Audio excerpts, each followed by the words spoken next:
Good evening. I call to order the Roseville City Council meeting for Monday, March 6th, 2023. Mr. Trudgeon, would you call the roll, please? Councilmember Strawn. Here. Councilmember Etten. Here. Councilmember Shorter. Here. Councilmember Groff. Here. Mayor Rowe. Here.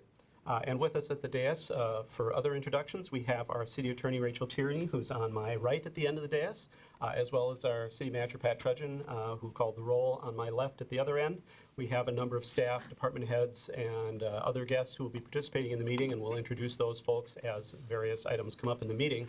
I imagine we have a number of first-time council meeting attendees here with us this evening, so I thought I'd just spend a couple of moments at the beginning here, but not too much time, to talk a little bit about sort of how things go in council meetings. Generally speaking, council meetings are official proceedings of your local government. They are not here for entertainment purposes, so we discourage people from sort of responding to speakers with either adulation or jeering or anything like that. We want to always maintain calm decorum during the proceedings, and part of that is also to make sure that everybody who speaks can be heard. And so we ask folks to be respectful in the audience. We'll have more instructions for how to participate when you're a public speaker or when you're commenting during public comment opportunities as those come along, but I did want to at least kind of talk a little bit about that basic thing. So certainly courteous attention is appropriate. If you do need to leave the chambers for any reason, or you're not staying for future agenda items after a particular item you're here for is considered, you certainly can leave the chambers. There's nothing holding you here for the whole meeting, but just obviously do so as quietly and as respectfully to the process as you can. But certainly we understand that people have other things to do with their lives. With that, we also want to make sure if you have a cell phone that you silence it or otherwise assure that it doesn't disrupt the meeting. Mr. Trudgeon, do we have any remote participants from the public this evening? We just have one, and it's a staff person. Staff person, okay. We normally would provide some instructions at this point then for people who are participating remotely, but we don't at this time have somebody doing that, so we can move on with our agenda. Thanks for your indulgence, everyone. Next on our agenda is the Pledge of Allegiance, and we'd ask folks to stand if you're able for the pledge.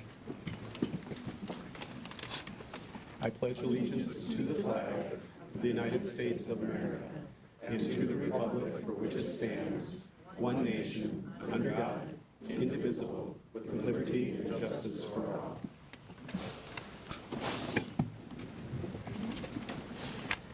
Next on the agenda this evening is to approve the agenda, and we always start the process with checking with staff if there are any changes that need to be made to the agenda this evening from a staff perspective. Mr. Trudgeon. Yes, thank you, Mr. Mayor and members of the council. I do have two items for the council to consider adding. One would be consider approving a letter of support for NYFS's request for federal funding. Copies of the letter are at the dais. And the second one would be to discuss appointment and reappointment process for the March 13th City Council meeting and consider continuing recruitment period for applicants for the Finance Commission, Human Rights Inclusion and Engagement Commission, as we receive less than the amount that we typically require for our policy for interview process. So I'd like to add both those items at the end of the agenda, and we can get into the details of that as we take up those agenda items. All right, thank you, Mr. Trudgeon. So is the proposal that those would be added after the business items A through D then? Correct. As perhaps an E and F at that point? Yes, that's correct. E related to the NYFS support letter, and F then commission appointment process? Correct, yes. Okay, that's the proposal. I'll check with council members. Are there any council member requested changes to tonight's agenda or an item that council members might wish to have removed from consent for separate consideration? All right. And we will just check with members of the public. Also, there is a section of our agenda on the second page at the end, section 10, called the consent agenda. It's a number of items, A through H, which are normally taken up as a single motion, and they're usually fairly administrative and supposedly non-controversial in nature, and they relate to approving our check register, some temporary gambling permits, purchases over $10,000, need to be approved, and some agreements related to the business of the city. Normally, those are handled, as I said, as a single motion, and because they're late in the meeting, if there happened to be anybody here for one of those items, we just want to make sure at the beginning to check with folks. And if you do wish to either ask a question or make a comment about one of those items in section 10 of our agenda, we would ask you to let us know at this time, and then we can pull that off that part of the agenda, move it forward, and so that we can address those issues and allow for your comment or question prior to having to wait to the end of the meeting. And so just want to check with folks in the audience, if anybody is here for an item in section 10 of tonight's agenda on the second page, which is the consent agenda, just let us know at this time, and we can make sure and have that particular item moved earlier in the meeting for your input. Is there anyone here on an item in section 10 of tonight's agenda? All right, I'm not seeing anyone. I imagine a lot of people here for other items, so we will appreciate the opportunity to check in with folks. And that sounds like then we have a proposed agenda as presented with the addition then of items E and F under business items as requested by staff. E related to the support letter for NYFS for their federal request, and F to discuss the commission appointment process. Is there a motion to approve the agenda as amended? So moved. Second. All right, it's been moved by Councilmember Strawn, second by Councilmember Groff. Any discussion on that motion? Hearing none, all those in favor signify by saying aye. Aye. Opposed? That passes unanimously. We have our agenda for tonight. Next on the agenda is general public comment. This is an opportunity for members of the public to speak to items that are either related to city business or of interest to people in the city, but are not on tonight's agenda. As noted earlier in the meeting, we will provide an opportunity for public comment on agenda items as they come up, but we also, at the start of each meeting, do want to provide an opportunity for more general comment from members of the public about, as I said, issues that are not on this evening's agenda. And just to give you a quick outline for public comment, this will be the start of the information related to public comment. We do have a 3-minute time limit per public comment speaker. We ask that comments be addressed or questions be addressed to the council rather than individuals. And then if there are questions that need to be addressed, we can either respond once the comments are finished, or we may have to direct staff to provide follow-up. And then we just ask folks to begin their comments with their name and their address or street for the record. Is there anyone here this evening for general public comment not related to a specific agenda item this evening? Yes, ma'am.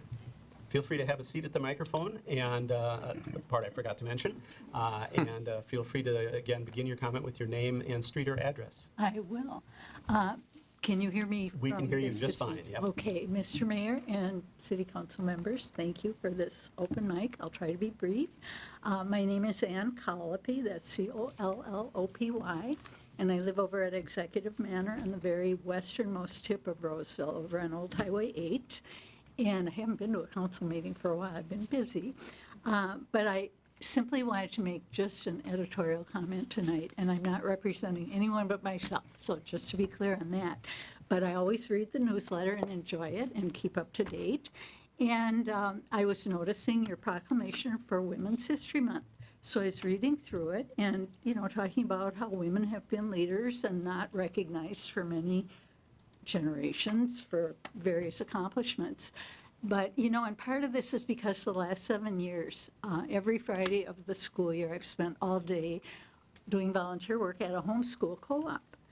And so I'm reading through this and I'm thinking, there's one thing missing here. I read it about 3 times that women haven't been recognized for. How about being great moms? How about being great wives? How about making a beautiful home? And, and I was just discussing this with some of the moms, and we have some of the dads there too. But I thought that should be number one. You've all heard the hand that rocks the cradle rules the world. And I think of my own, I'm in my late 70s, and I think of my own mom and my grandmother who lived with us. And I think of just what amazing people that these weren't. You probably all could say something similar. And I think these are the ones that are totally overlooked. And it seems to me we're raising 2 generations of children that your first goal is your career. And I talked to some of the children, and we have about 250 kids pre-K through 12 are in this co-op. And a lot of these little girls and young women would love to be a mom and have kids and be a good homemaker and whatever other career they might. But they're being told, they don't even say it out loud because it's, well, you've got to get your education, you've got to get your job, and you can do anything a man can do and you can probably do it better.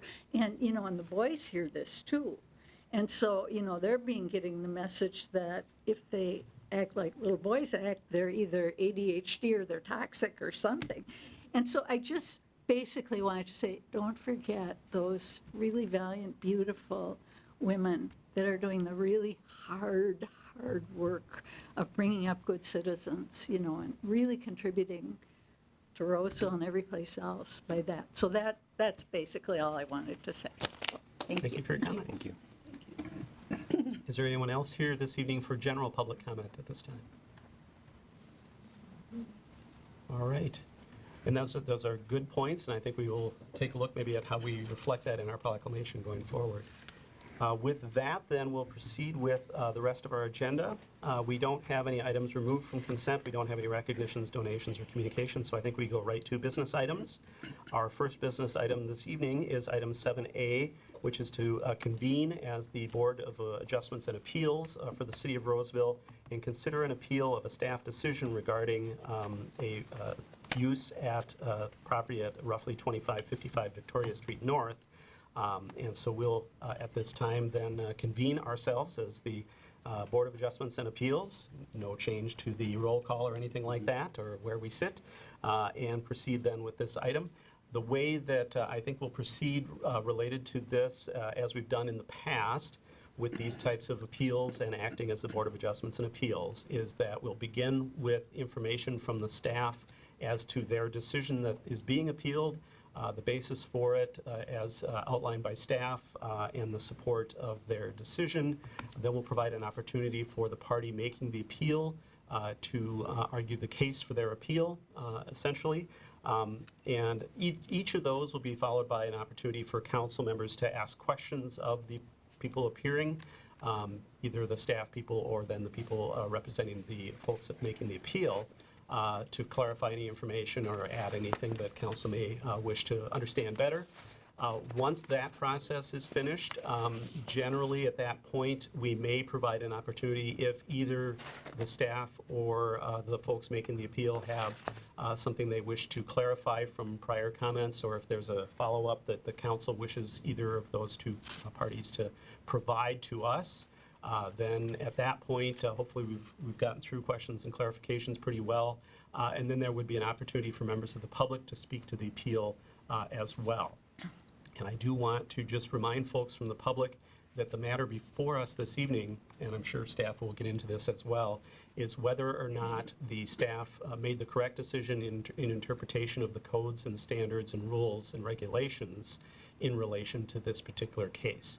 And so the matter before us isn't a more broad question of whether it's a good idea, for instance, to provide support and help to homeless people. I think generally speaking, we would all agree to that, and I think there's a lot that the city does in that regard, and we wish and hope to do more as well. We aspire to do more, and so that isn't really the case before us. The case before us is really that fairly straightforward matter of whether or not the staff correctly interpreted codes and regulations in their determination, and whether the appeal either should be denied or upheld. And so that's what's before us this evening. With that, thank you everyone for indulging that explanation, and I'll turn it over to a representative of staff then to present information related to the decision and the support for that decision. And we have our Community Development Director, Janice Gunlock, with us this evening for this item. Thank you, Mayor, members of the council. City staff did become aware of the placement of these two micro-housing units at 2555 Victoria Street North in late December, just before the holiday. Just so you're aware, these units are placed on property immediately adjacent to and in common ownership with Prince of Peace Lutheran Church. The two units currently house two families. It's our understanding one of those families has been experiencing homelessness. Unfortunately, the two micro-housing units are not considered legal dwelling units, and that's the issue before you regarding the appeal. The main reasons the micro-housing units are not considered legal dwelling units is because the units are not equipped with kitchen or bathroom facilities that are connected to city sewer and water, and that the units are not attached to something having a permanent location on the ground, such as a foundation. Noting the utility and foundation concerns, there was a suggestion that these units are considered recreational vehicles. However, recreational camping areas are also not permitted anywhere in the city. Because of these reasons, city staff did inform the church that the units would need to be removed, and this is the appeal that the church has filed. Appeals are heard before the city council, acting as the Board of Adjustment and Appeals.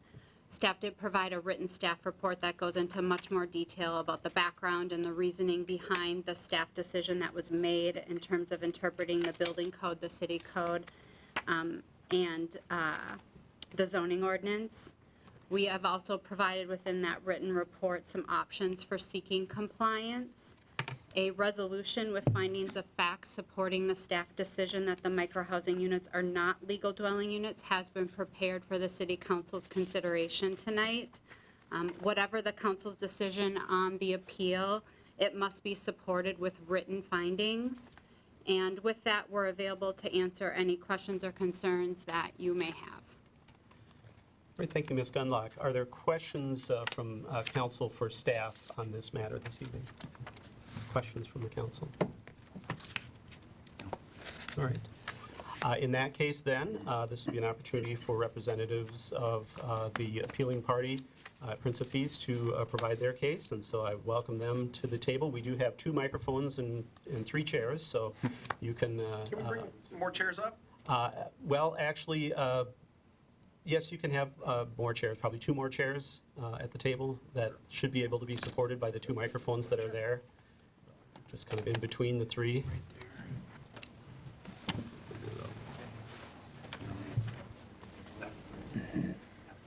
I'm going to sit there on the right there. We just asked that, let's see, we want to have, I guess we're just going to have 4. okay, if the 4th chair could be moved a little closer to the gentleman in the gray suit, just so we can catch you on that one microphone, and please do not move the microphones on the table. It says They're- don't touch. They're all set for it. We've got a control room that'll handle all the audio and make sure that people can be picked up, and so we're all good for that. So, but it is a natural tendency, I understand, to bring the microphone closer, so I get that. So it won't be too hard on you for it. So welcome, thank you for being here and supporting your appeal, and I'll turn the floor over to you to introduce yourselves and make your presentation this evening. Thank you. Mr. Mayor, council members, City Manager Trudgeon, City Attorney Tierney, staff present tonight, let me begin by echoing the gratitude that I shared when I was with you at your January 30th meeting. The commitment this city has shown towards its homeless neighbors has been an important step in making this place a community that sees the value of each individual as integral to our shared story. So thank you. In particular, the efforts of Carrie McCullough and her colleagues within the Roseville Police Department are to be commended. But this is just the beginning of realizing the full expression of the vision you have set before this city, to be a welcoming and inclusive place for all. I'm Pastor Peter Christ, and I'm blessed to serve as the lead pastor of Prince of Peace Lutheran Church. Since 1957, our church has been serving this community, sharing the love we believe comes from God in tangible ways to care for our neighbors. For over 65 years, Prince of Peace has been lucky to root our ministries on a hilltop that overlooks Roseville's Central Park. And we have been blessed to work alongside countless ministry partners to live out our callings in truly transformative ways.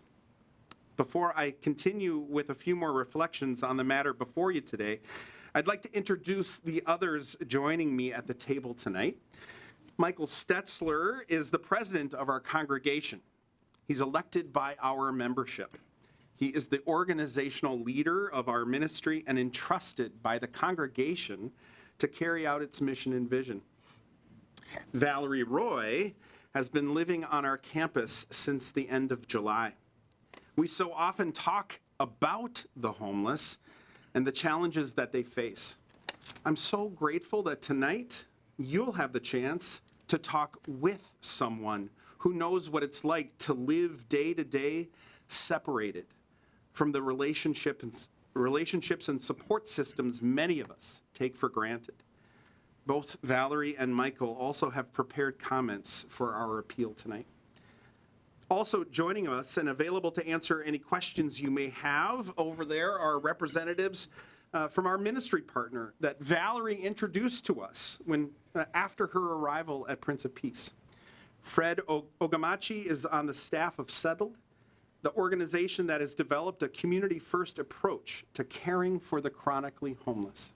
And Meredith Campbell serves on the board for Settled and is an organizer of the first sacred settlement now operating in the city of St. Paul in partnership with Mosaic Christian Community on Wheelock Parkway. I also want to introduce Evan Berquist with Cozen O'Connor, the law firm that is assisting us in this appeal, and specifically as it relates to the federal statutes outlined in the Religious Land Use and Institutionalized Persons Act. Evan has previously advised Settled and Mosaic in their efforts to successfully develop a strategy of caring for the homeless in partnership with the city of St. Paul. And lastly, I would like to invite all those present in support of this appeal to just stand or raise your hands.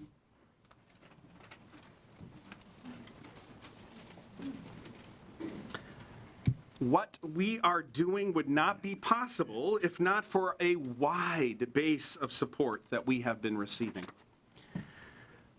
My goal this evening is to be clear that our concern for the homeless and our providing shelter to Valerie is not just the right thing to do. For us, it's an act of faith. The long history of Prince of Peace for living out this faith in the countless ways it has loved its neighbors, especially those in need, has conditioned us to respond in this way.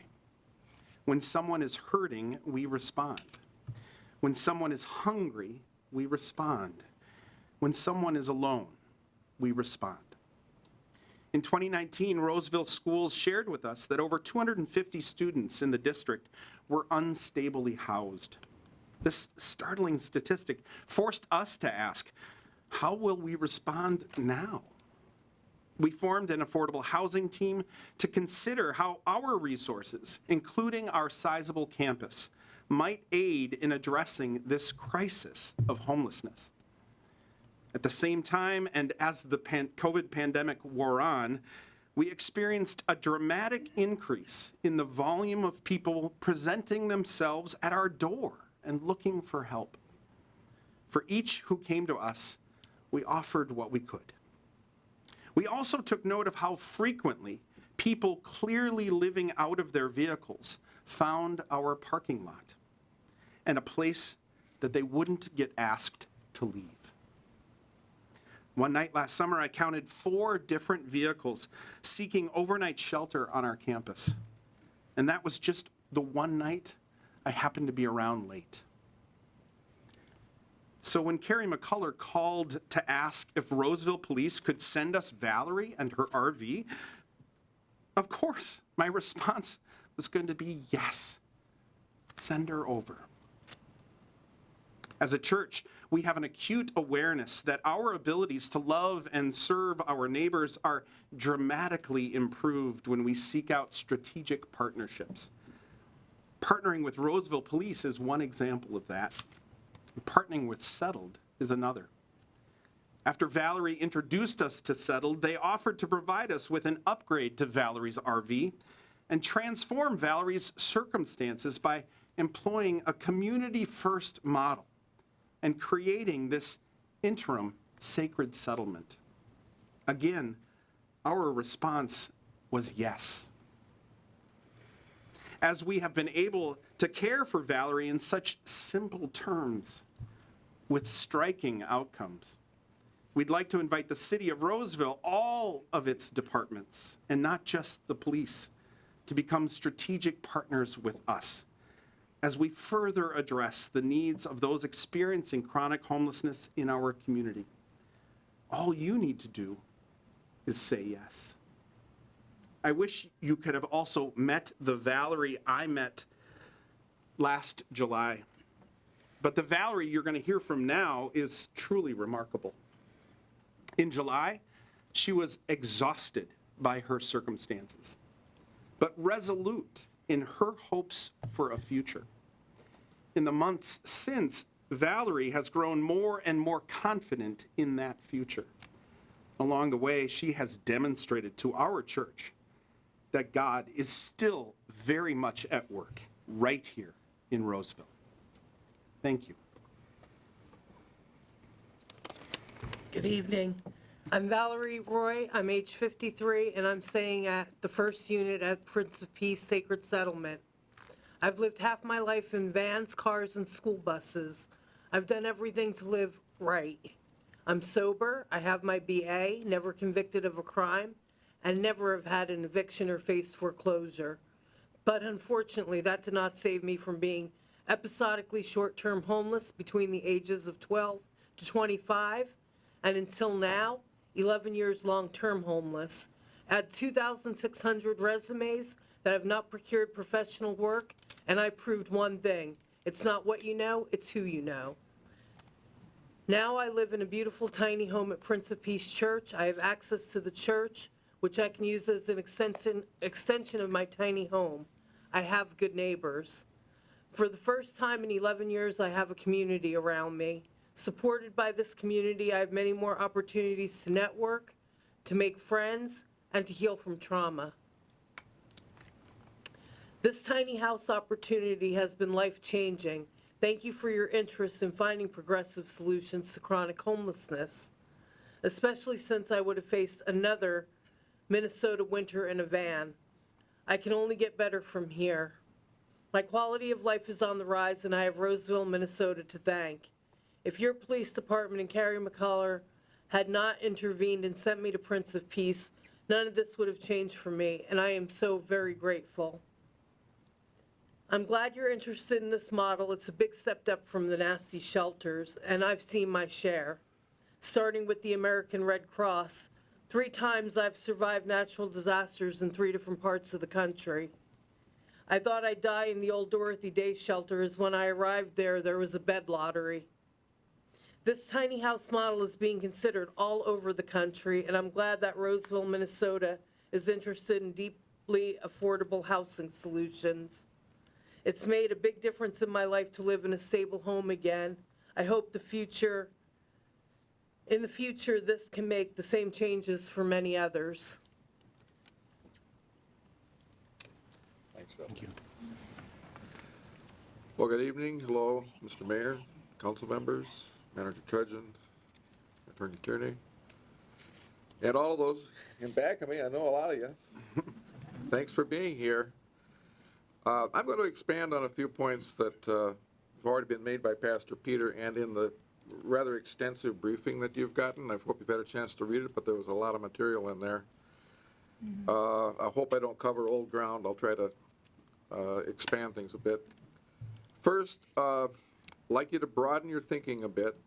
When you heard staff present the details of the citation, there's nothing wrong with that. She called it the way the code tells her to call it, and she followed procedures that you've told her to follow. But instead of narrowly focusing on 2 micro units as they've been described, I encourage you to think about what we're doing as a community, not just 2 structures that don't meet certain codes. And I know that, Mr. Mayor, you said at the outset, we're not here to decide whether this is a good idea to help people who are coming out of homelessness. But unfortunately, things are kind of linked. You know, when we provide a community, we're not just providing that home, we're providing other stuff. And they're linked in ways that your codes and our planning process and everything don't really anticipate. So we need to find creative solutions. And the vast majority of people who are chronically homeless lack supportive community, family, and friends. Just finding a dwelling place is not a lasting solution. When we reach out and create true relationship with people and share our lives with people who have been, people who have long been homeless can find stability and true feeling of home. We can create communities and really end homelessness for many people. That's the goal of the Community First Village in Austin, Texas, which has proven that this concept works and which was the source of a lot of the ideas that come through settled to us. And just as an aside, my wife was down there recently, 250 homes and growing Their goal is to end homelessness in Travis County. The rate of turnover in that community is much, much, much lower than people out in traditional forms of housing. And the strain on public services of all kinds is less because that community works, and it works because we create relationships. We at Prince of Peace didn't set out to develop a community-first settlement. We just came to church Sunday after Sunday this past summer, and we grew to be friends with Valerie. So, even before the issue of tiny homes came up, we had already begun, without consciously thinking of it, to develop a community-first model. We were developing community first. We weren't trying to implement a specific model. It just happened as we practiced our faith. And we learned about the challenges of homelessness. We got a spark of community in our church that we didn't have before when people came together around this. And it helped us grow as well as Valerie. We learned more about the challenges of homelessness, and we learned to think in new ways about how we can love the world, and that's what our mission says, love the world. So at the end of the summer, several things happened almost simultaneously, and your timeline that you've got in your materials doesn't really show this. Valerie had moved from her bus to her van. At about the same time, we learned about the Community First vision. And we were offered the opportunity to provide a place for Valerie using the Community First model. So as president of the congregation, it was my role to help our congregation decide what to do. So we had open meetings to discuss the offer. In those meetings, and since, I heard no opposition to the basic concept, only questions about how to proceed.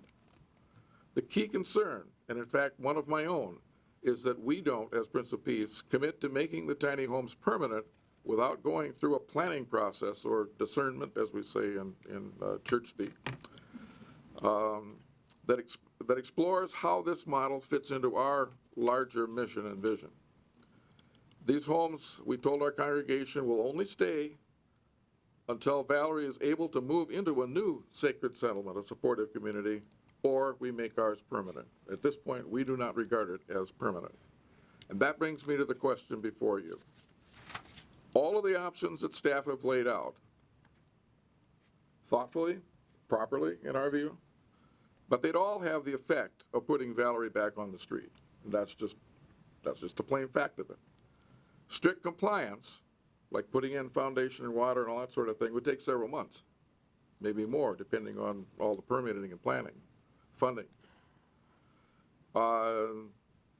Finding an alternative location that did what she needs, which is a community, would also take time, much more than the maximum 90 days that the recommendation in your resolution might allow, or the interim permitting process, which is dicey and chancy at best, and probably would have her out on the street within 90 days if it wasn't successful, and maybe even longer if it was.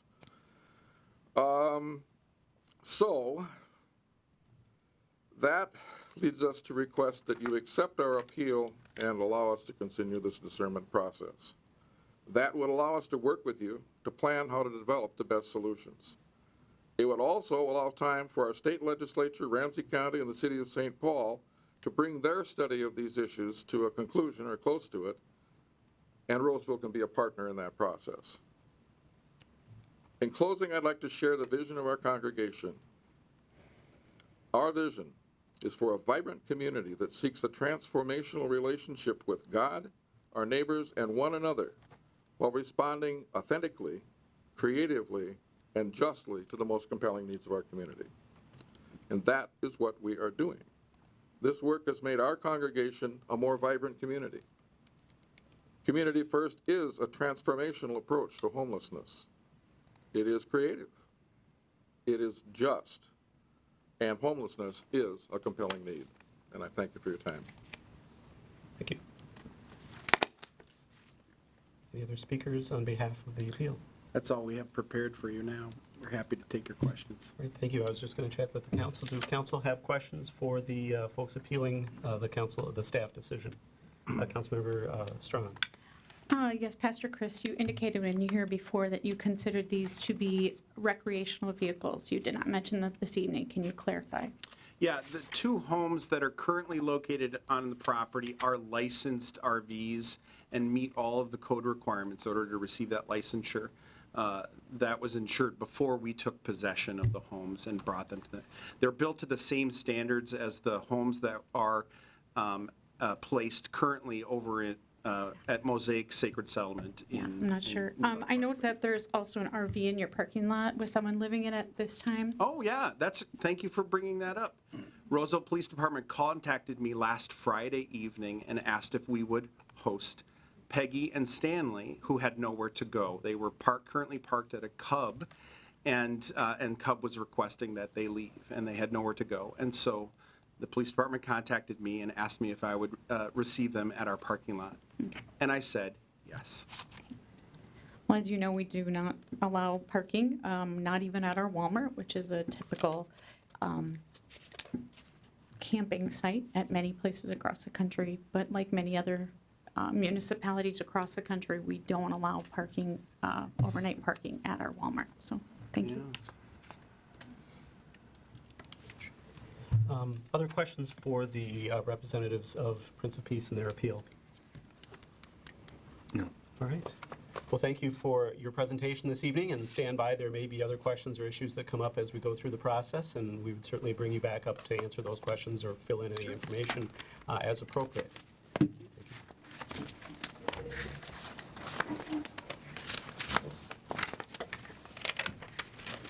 All right, we should leave at least a couple of chairs there, so we have one in front of each microphone. Thank you. That way we have the ability for folks from the public who may wish to speak to this item have a place to do that.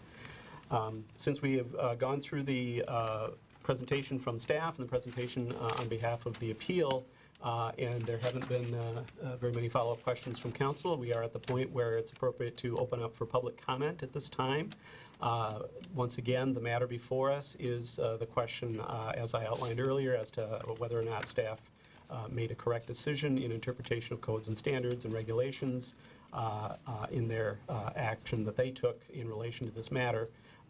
Once again, for folks who may not have been here earlier, the quick rules of the road for public comment are a 3-minute time limit per speaker. I try to enforce that gently and allow people to finish their thoughts without sort of just interrupting rudely and being not constructive to the process. I also, once again, begin your comments with your name and either street or address for the record. If you do have a name that's not common and easily recognized as to how to spell it, once you do conclude your comments, you can then step to the side of the table. There is a clipboard, and you can write your name out so that we have it spelled accurately for reflection in our official record of the meeting. If your name is Simpson, we can get it. Even if your name is Rowe, we can probably figure it out, although there's multiple spellings. But certainly, if it's something that we may need a little help with, feel free to just write it down on the clipboard. And there may be other blanks for other information. The key is the spelling of your name. The other piece is, once again, to address questions or comments to the City Council. If questions do come up, we tend to make a note of those and then respond to those once everybody has had a chance to speak or ask questions. And in some cases, a question may be something technical that we can answer or have staff answer. In some cases, a question may be a little more philosophical and may require council members to provide our own perspective on the answer to that type of question, and we'll try to do that as part of our deliberations this evening. But certainly, if there's anything that's a question just as to how process works or technical type matters, we can try to get those answered once the public comment opportunity is concluded. Also, it is not required that everybody who is here has to speak. There's a lot of people that are shy, and I get that, and may not be able to put themselves at the table by themselves to speak before all of us, and I completely understand that. One of the options available to folks in that situation is to say, I agree with the previous speakers, or I support the appeal, or something along those lines, and leave it at that. But certainly, once again, you've got up to 3 minutes to fill, and you can say a lot in 3 minutes, it turns out, as I'm kind of demonstrating right now. Council, is there anything else as to the rules of the road that I want to make sure that You're good. that we covered? All right. With that, and I'll just double check as to any remote participants, Mr. Trudgeon, anybody jump in since then? We did have a couple of people join. since- Okay, so if you're participating remotely and wish to speak to any of the items on the agenda this evening, but certainly this item since that's what's before us, if you do wish to speak, just let us know by using the raise your hand feature in Zoom, and Mr. Trudgeon will bring you into the meeting for your comments. Those who are participating remotely do not have to turn on your camera. That is entirely your option. But in order to be heard by the people in the meeting, we do have to have you turn on or unmute your microphone.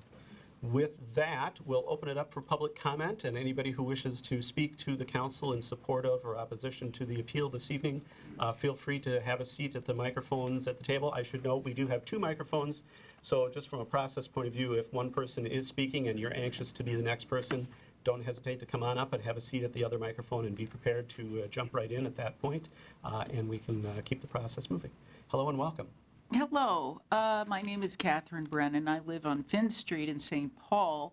I am a frequent visitor, friend of Valerie's and her neighbors, and a frequent visitor to the settlement. It sounds to me, on the one hand, like Roseville City staff correctly interpreted for the specific units. However, I'm wondering, is the council aware and is the staff aware that Valerie and her neighbors have part of their resources at the church is a beautiful common room with a fully equipped kitchen, and that they do have access to plumbing, both for kitchen purposes and for bathroom purposes? And I'm just wondering if that is spelled out to anyone anywhere. Yeah, that was part of the... Oh, good. Okay. Just wanted to make sure. And I think I can see where codes need to be enforced. However, I think that these resources are readily available to the people who live in the units and should be included in that assessment of the situation. Thank you. Thank you.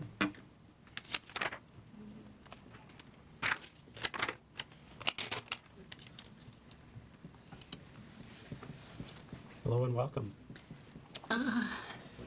Hello, Mayor. Hello, council members. My name, come closer. She's my nervous. I just learned about this meeting about half an hour ago. My name is Joan Carcetti, and it's spelled Carchedi.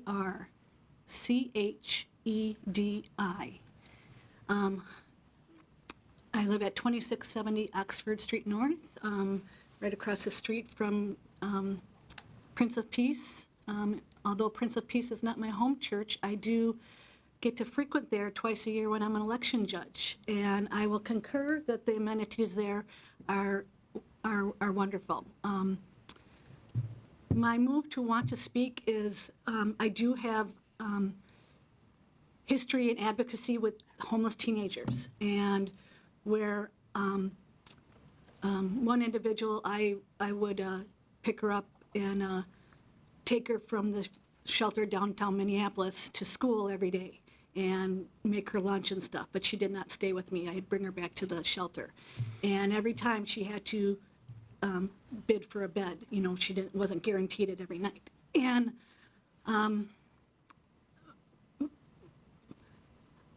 I just wanted to, I'm trying to make this flow so it's not all over the place. So I've seen injustice with the homeless, not just here in Minnesota, but other states where I travel, that when people complain about a homeless encampment, they're not treated as individuals. They just come and take all their stuff and throw it away. And so that just puts them back at square one. And last year, there was a couple homeless people that put up their tents right over the fence from where we live, and some people called about it. And I don't know how they were taken down, but I know that they came when the people weren't there, so I don't know if the people got their stuff or not. So when I heard about this a half an hour ago, and as I'm listening, and I know the pastor from being an election judge, this just sounds like a great model. And I know full well what a community can do for one person. And our idea of a home is not necessarily everybody's idea of a home. And if we're, I've been a Roseville resident since 2009, and I love Roseville. I think the past council members have done a great job leading Roseville and showing how outstanding we can be as a community. And this is just one more thing that we can excel in. And if this sounds like a great model. I haven't looked too much into it. I will when I leave. But if we can be outstanding in the area of solving homelessness, wouldn't that just put us on the map? And people will say, we already get, Minnesota, hey, we wanted, Minnesota's a leader in this, this, and this. How about Roseville's a leader in this? And, change the way the law is written on what a home is. Just because we think we have to have all these certain things doesn't mean that everybody needs all those things. When you're coming from a homeless, you're not, you don't know where your next meal is going to be. So having a kitchen is irrelevant, And who's to say that what the previous lady said, that she can walk out her door and go to it's a beautiful kitchen. I love it there. To that kitchen. So I would like to see those codes amended to fit what we don't see yet as far as changing the narrative for homeless people. Far be it, I think about it a lot, far be it that something happens and I can't put a roof over my head. That's the first thing I wake up and I'm grateful for, is that I have a roof over my head. And I think everybody deserves that, and that's all I have. Thank you. Thank you. My name is Constance Gruen. I live in the condo next door to her. We're part of the same condo association. My last name is Gruen, Constance Gruen. I'm at 2680 Oxford Street North. We are the 2-unit condo that overlooks County Road C towards Central Park. So in one sense, Prince of Peace is our neighbor. And I am a person of faith, and tonight this is the best advertisement I have heard for a church. I would like to take this idea to my church, Centennial United Methodist, just up the street. We have this land, and I don't like to call these solutions creative, because they're not from nothing. We don't even have to be creative. We need to be adaptable, we need to be flexible, and all the rules in our lives were created for certain circumstances. And I would appeal to you to write rules that adapt to the needs in our community. And how better to have an organization that's about community, not a bank, for example, not to put down banks, but a church who knows how to develop community, do this kind of work. Thank you. Thank you.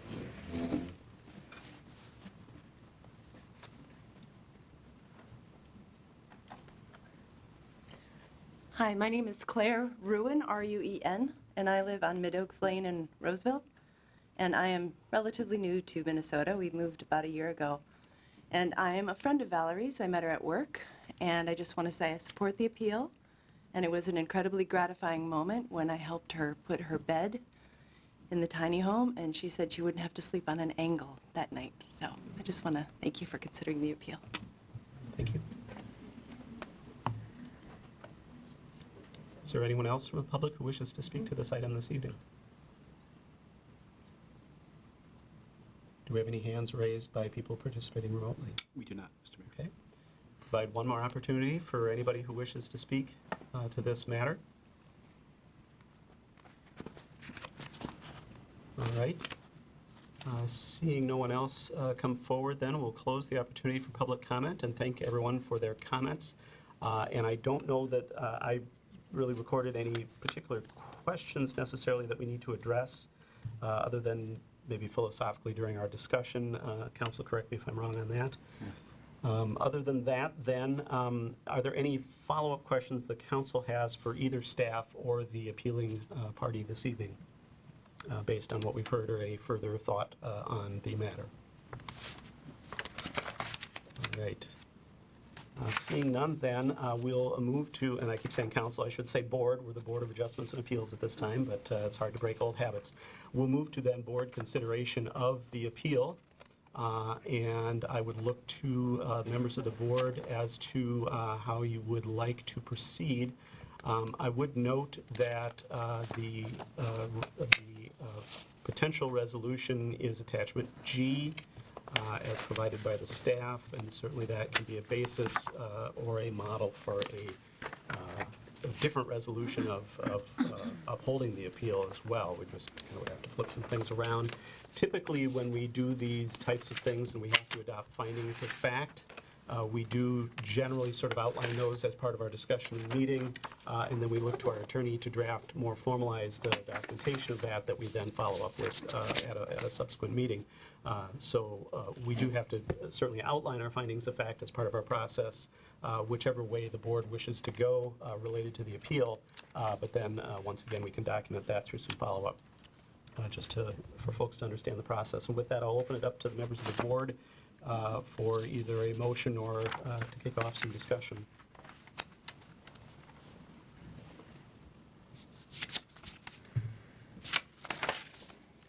Or no discussion. We do have a requested action this evening, once again, to act on an appeal, so we do have to do something, even if that action is to table to a further meeting, which I don't think would be recommended at this time. Councilmember Schroeder. I would move to support staff's recommendations. That would be to adopt the resolution attachment G, Yes. and that is to deny the appeal. Do you have any particular findings of fact that you wish to outline as part of that, or do you want to elaborate on those as part of discussion?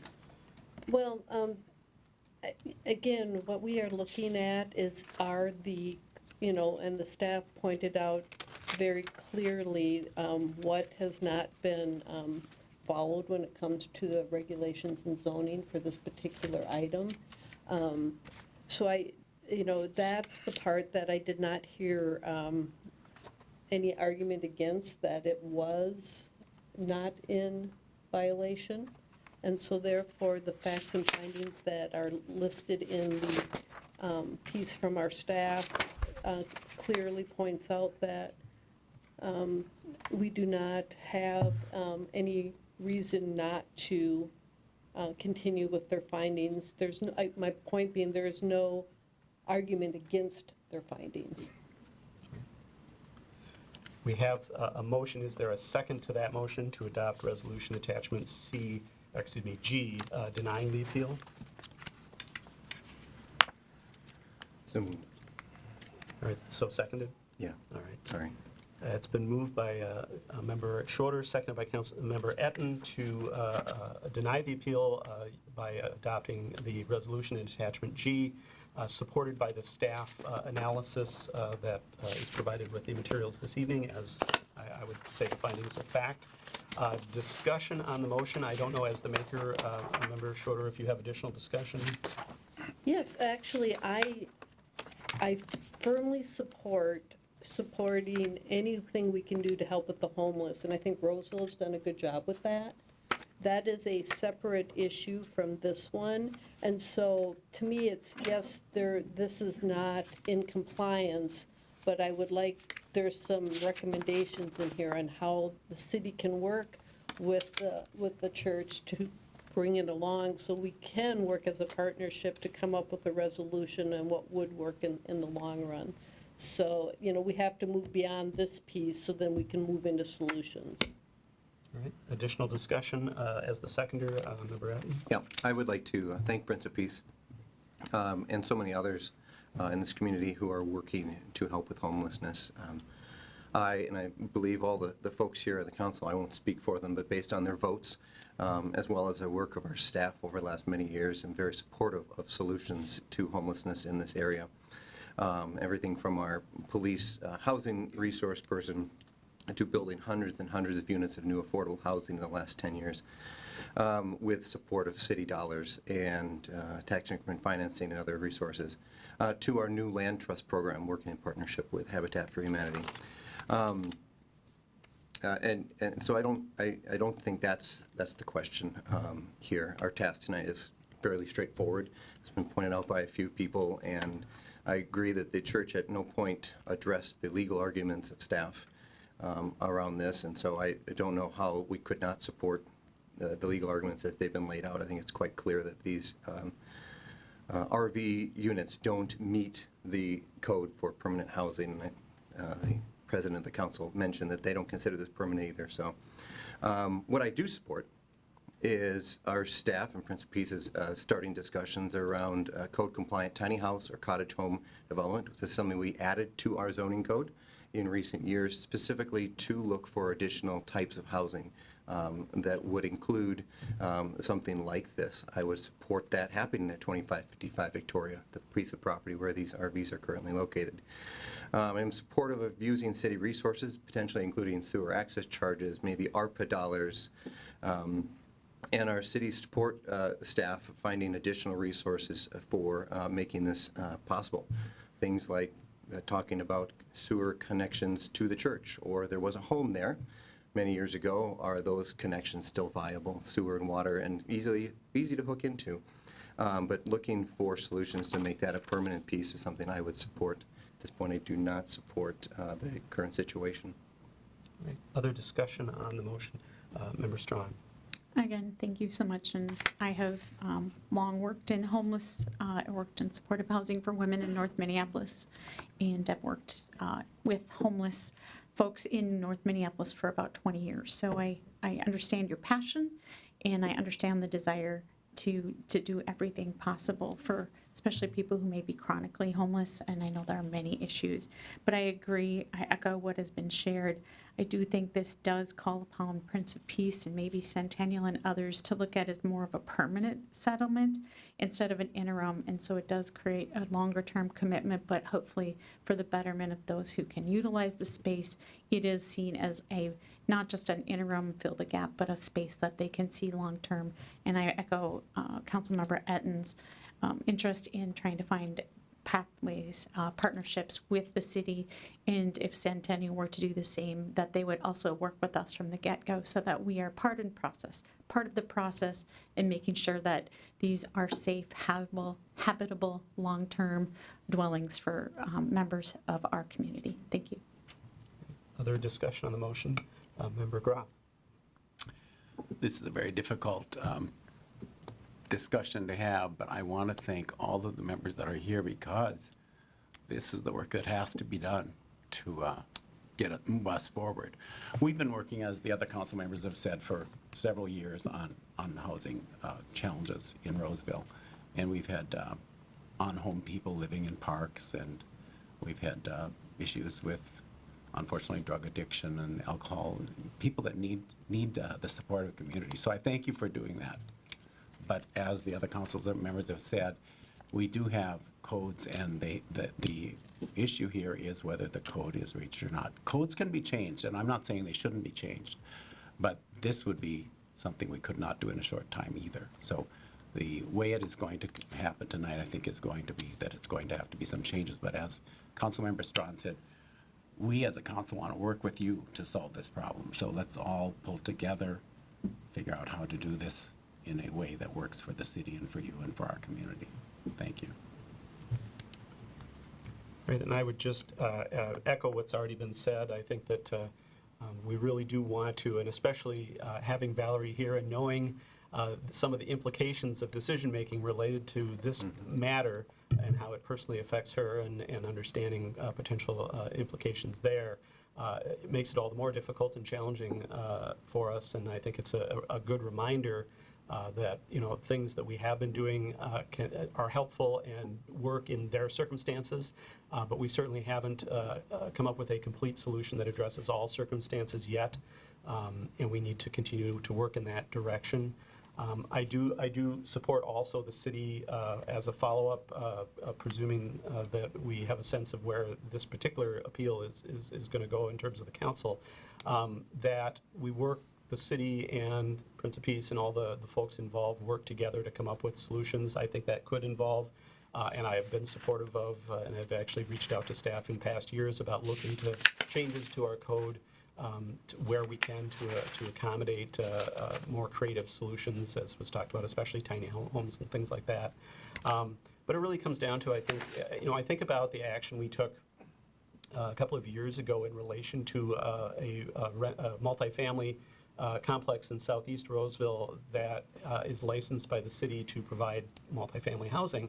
And the conditions and the maintenance and upkeep and investment, or the lack of investment, led the city to have to actually, from an enforcement point of view, revoke their license to operate.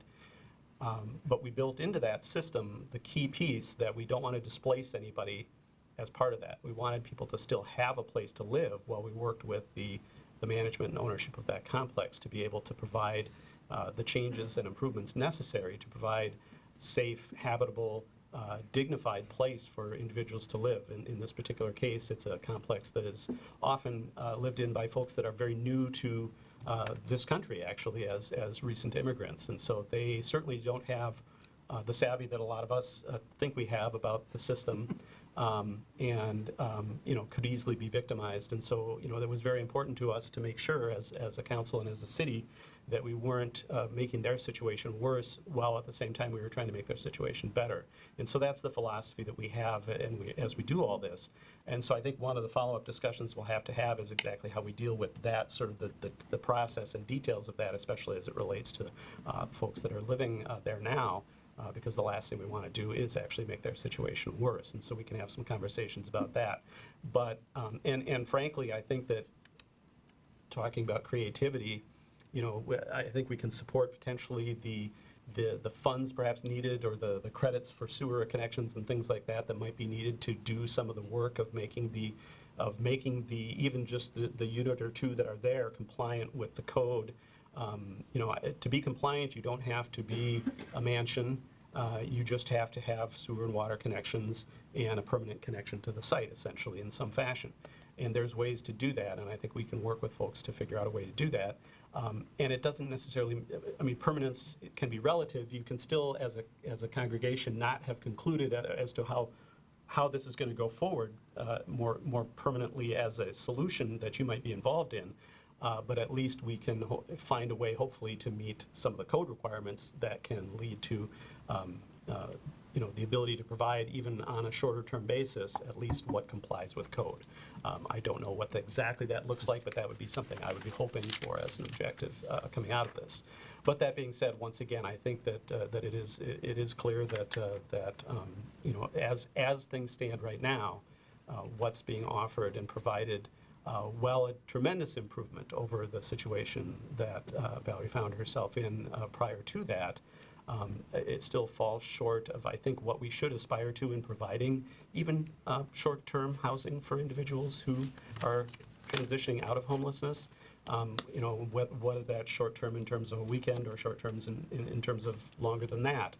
I think we do want to make sure that the facility that we provide to people is going to provide the most appropriate housing that we can, that has that factor of health, sanitation, dignity, and can be a place that is somewhere where somebody can really feel that they've got a great ground to get started on.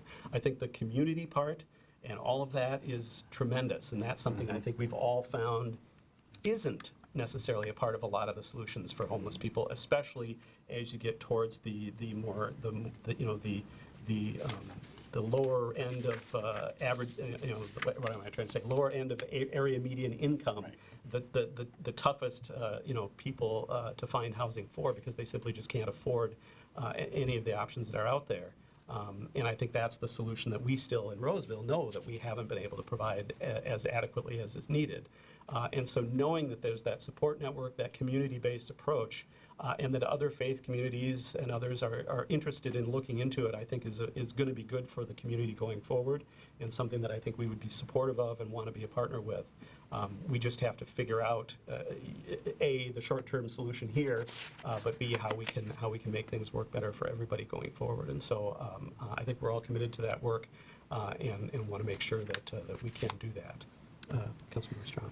I just wanted to add that I just hope that any church that's interested, and it sounds like several may be, and that's wonderful, that in providing 24-hour access to bathroom, bathing facilities, kitchen facilities, and access to a storm shelter, which are deemed requirements, are dealt with through other ordinance as well, that just opening your church building may not be the answer. So make sure you're working with the city on all the ordinances so that we warrant back for some other issue as it regards, because there are many different pieces in place. So thank you.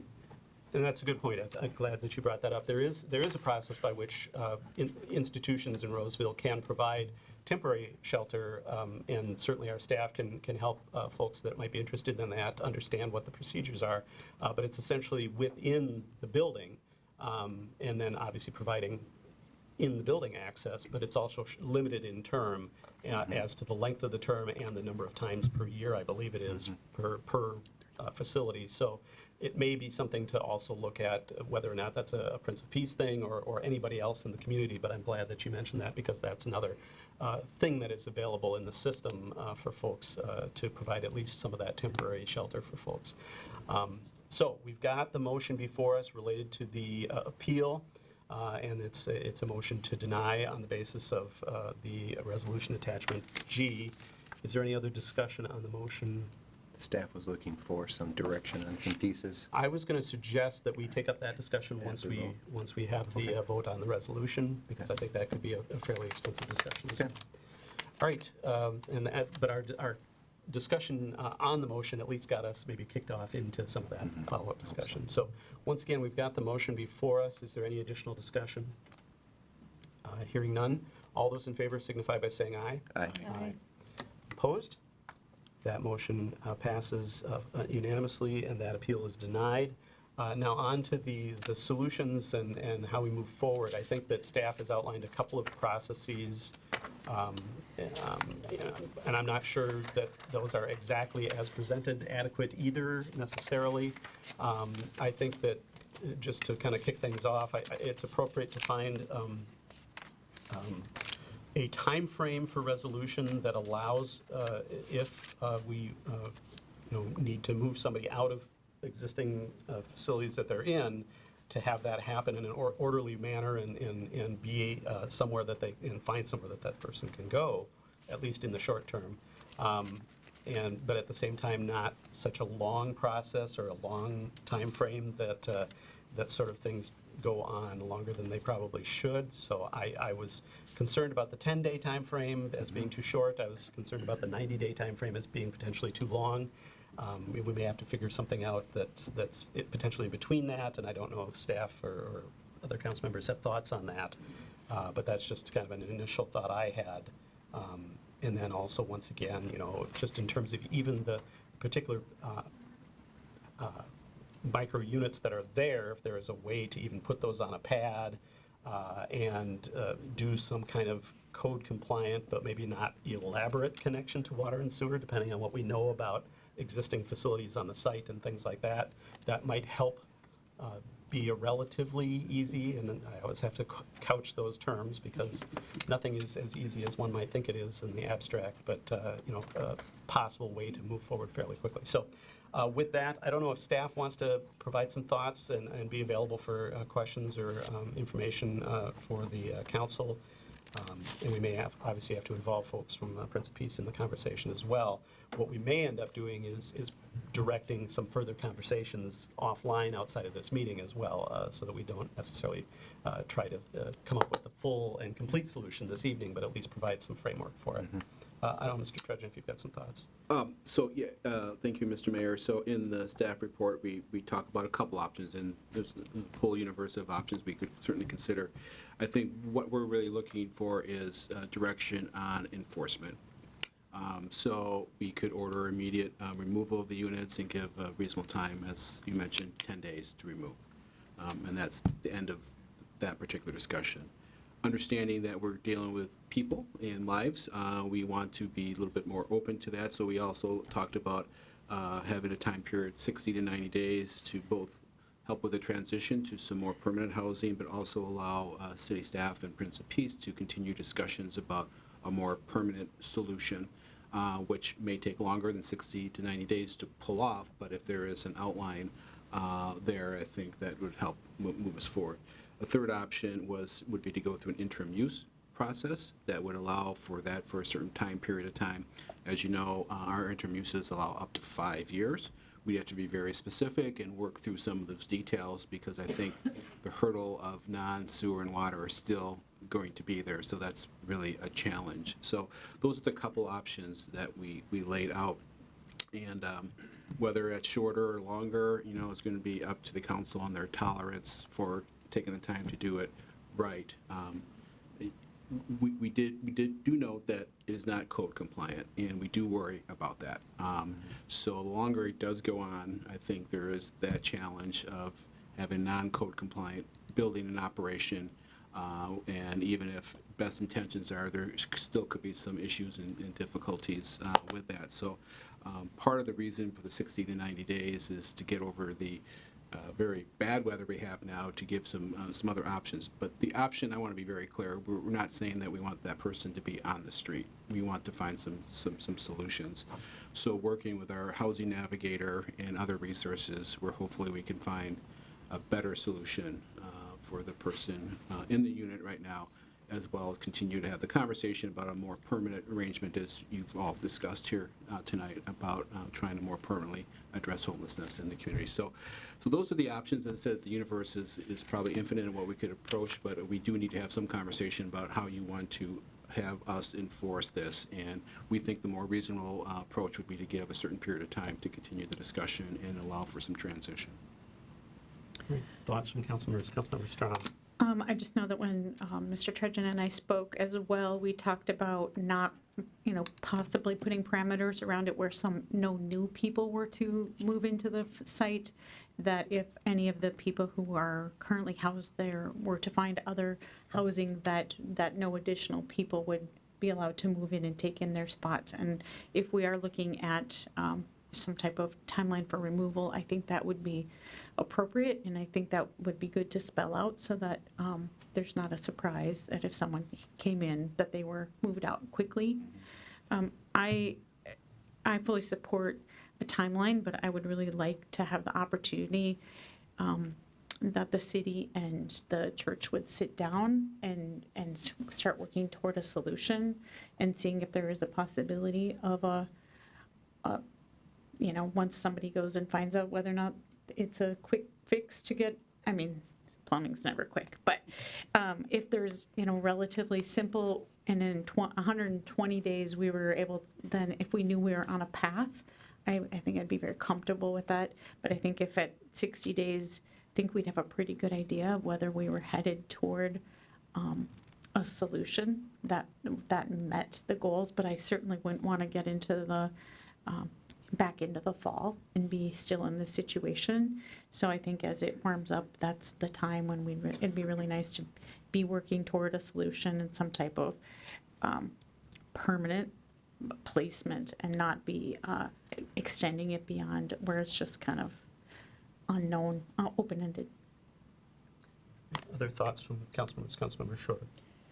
Yes, I would agree with that, and reading from what we got from Prince of Peace, that this was always meant to be a temporary spot for Valerie, and that they were working on finding a more permanent spot. Well, hopefully, if we have enough time, that is still going on, because I would not want to, displace people. Obviously, that would not be a good thing. Yet, on the other hand, we want to make sure that the church works with staff in the city and become partners and work on a solution on this. And I guess I would be, I agree, I think within 60 days, we should probably know where things are at. And I would think if there was some unusual circumstances, it could come back and say, this is what we found and we may need an additional whatever. Is that an option? I suppose it is. I think we get direction tonight, and then even you could consider at the end of that 60-day, staff brings it back, to discuss solutions, and then to decide what the next step is. And scenarios can play out from there. If there needs a little bit more time to sort things out, then you could do that. Or say, okay, we just reached impossible impasse that we can't get beyond, and so we have to make some different decisions. I'm kind of looking to our city attorney to make sure I'm saying that correctly as far as staying the kind of the enforcement, and if we stay for 60 days, give us some time, come back to the council and report on the next steps. And at that point, the council will have to make a decision whether, okay, everything's been resolved, we can move forward, or we need additional time, or not. I'm very comfortable with that idea. I would suggest that the council put some parameters on their expectations of where this is in 60 days. Not just to give staff the direction, but so that Prince of Peace understands what goal we're trying to achieve in the next 60 days.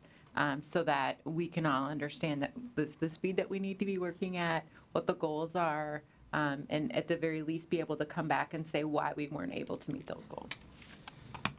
And I think that's a good point. I think that the primary concern is making sure that, at the point when the units cannot be used any longer for housing, that the folks that are in the units have a place to be and not be in limbo, I think is extremely important. And so I think that's the main thing we want to have accomplished within whatever the time frame is. And then, it may be as simple as saying we've got a plan going forward as to the further steps that have to be taken, but not the final solution at a point of X days, 60 days, or whatever it is. I think that might be acceptable to, at least to me, and I won't speak for the rest of the council, but I mean, it's a sign that things are moving forward. I also think, and I want to be respectful of the fact that the folks at Prince of Peace are in the midst of a process of their own, trying to figure out what you want to do and how you want to do it. And there's a lot of questions that you probably hadn't even thought about at the beginning of this process that are coming up and continue to come up that you're also going to have to figure out as leadership and members of the congregation. And so we want to be respectful of that and allow for that process to move forward, because it's entirely possible that you may come to a conclusion as a congregation that it might be a little bit different model as to how you approach this, and that's, we have to be completely respectful of that. And I certainly don't want us to be going down a road of doing 20 different things to give you the steps to take to do a permanent installation of 20 microhomes on a site, if that's not at all where you're ultimately wanting to go in terms of how you interact with this issue in the community.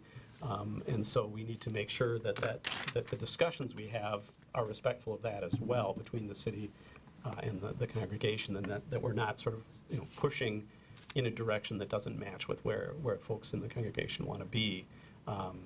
So there's the two pieces. There's the making sure that Valerie and anybody else has a decent place to be at the end of the time period, and that we have some sense of where we go forward from there, I think, in terms of where the congregation is at, where the city is at, and where jointly we might be able to do some things together. Just one more recommendation, council members, mayor, thank you, that you authorize staff to come back earlier. If there's a need to come back earlier, if there's been a change of perspective from Prince of Peace, if we realize that there's a major barrier, that staff be able to bring that back to you further for more direction. I think that's a good point.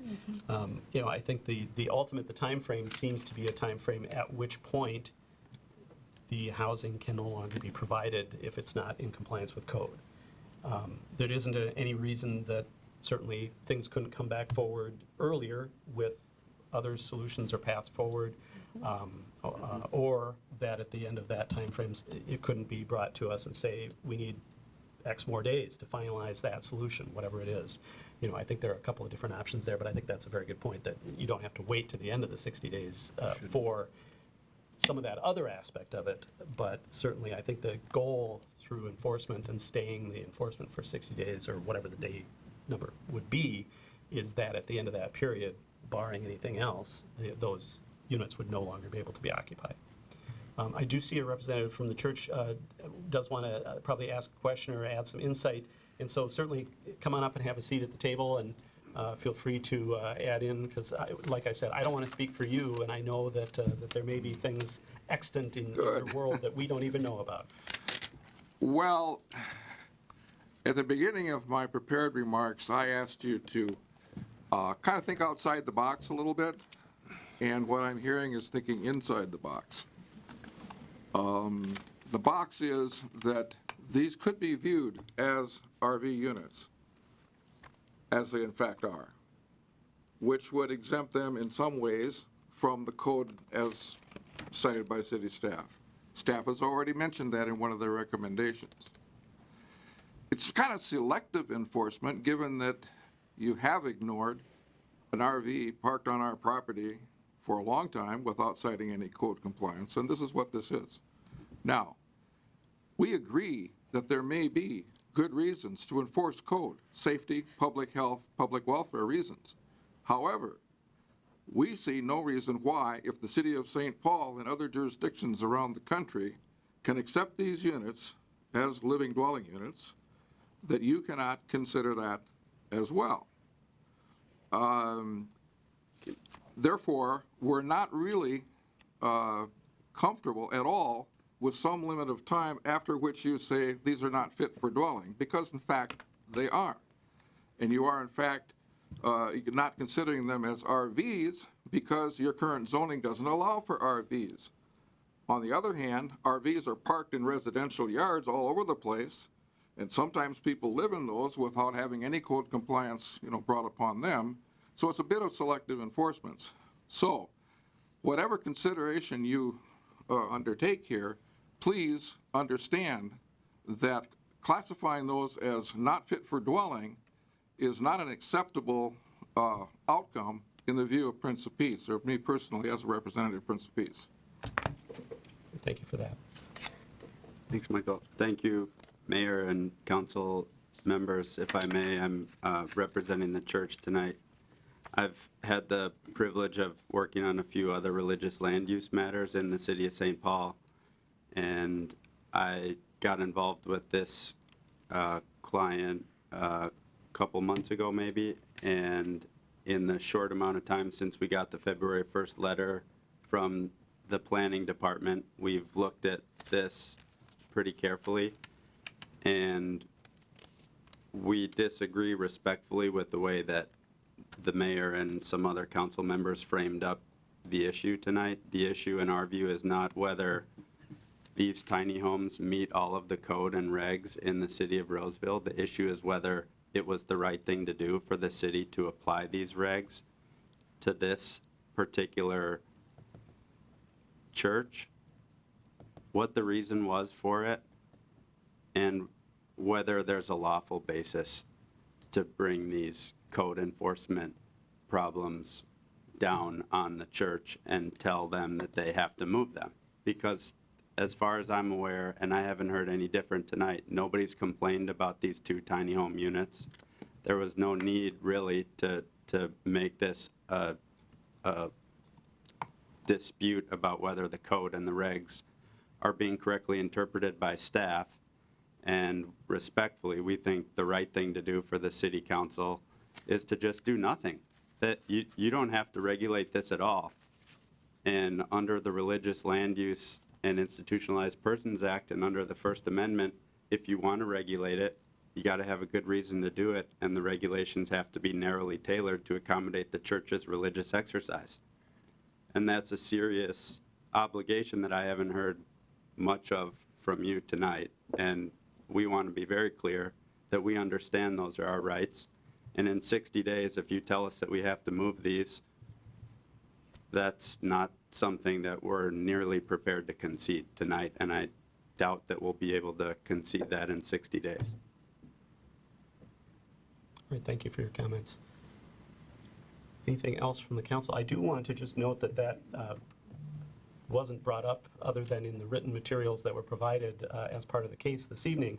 But I did want to also check with our attorney, at least in a broad sense, where we stand in regard to that federal statute, because I believe that we are applying our code evenly and fairly and not in a discriminatory fashion towards religious institutions. But I am not a legal expert, and so that's my belief, but I would certainly defer to whatever our attorney might let us know about that point of view.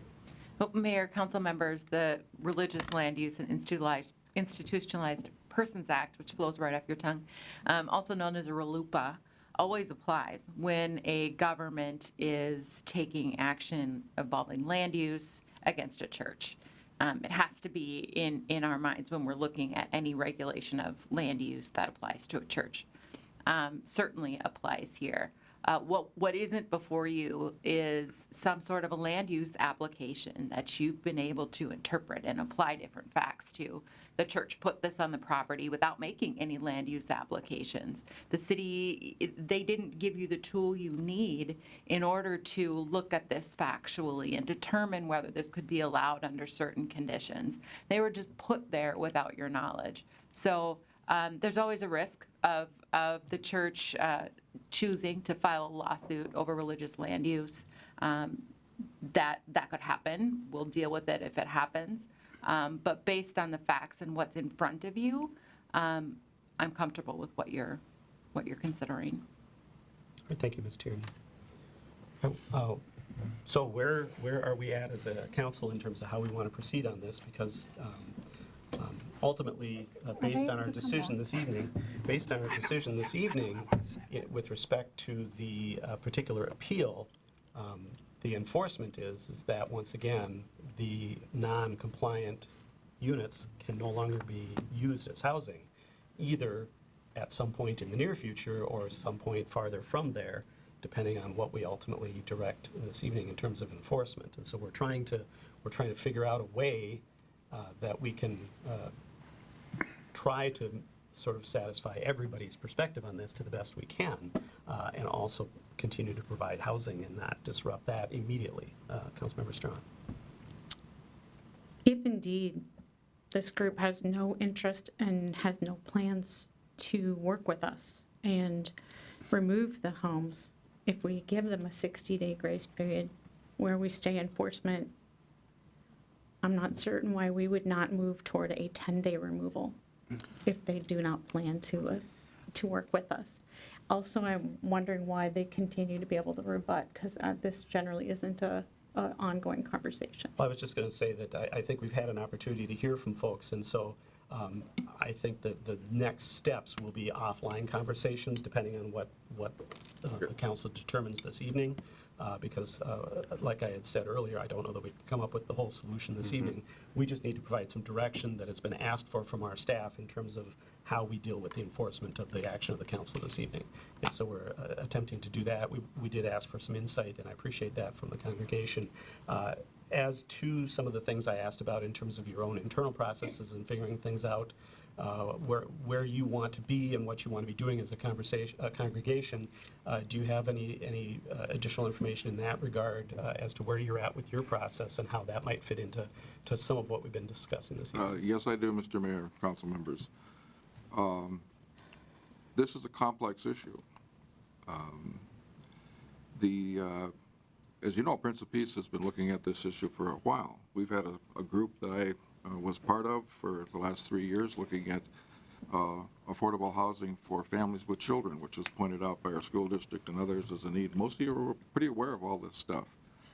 When this first came up, our concern was that the people that have been working on the problem of homelessness understood and supported what we were doing with the tiny homes, which we did. But they had a caveat too, which is we don't want to do this or commit to it at the exclusion of looking at other things that we could do for homeless folks.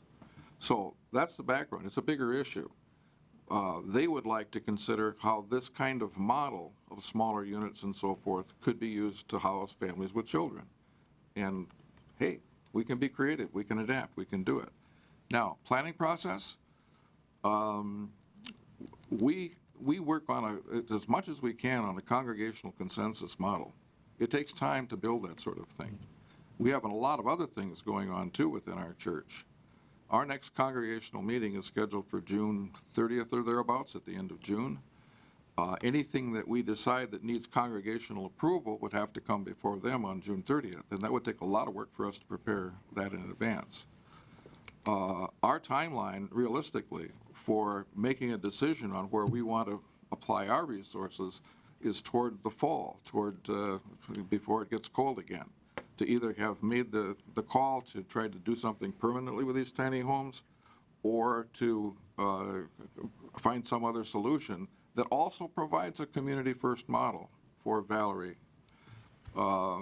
by that time. So we would respectfully ask for, if you want to stay this or engage in a planning process that goes beyond a certain time frame, to put it out either on a fixed date sometime in the fall, or better yet, conditionally upon achieving certain milestones in the planning process together with the city. Great, thank you for that insight, I appreciate that. Okay. Right. I guess I would ask you at this time then to feel free to have a seat back in the audience, and we'll continue with our deliberations here as a council.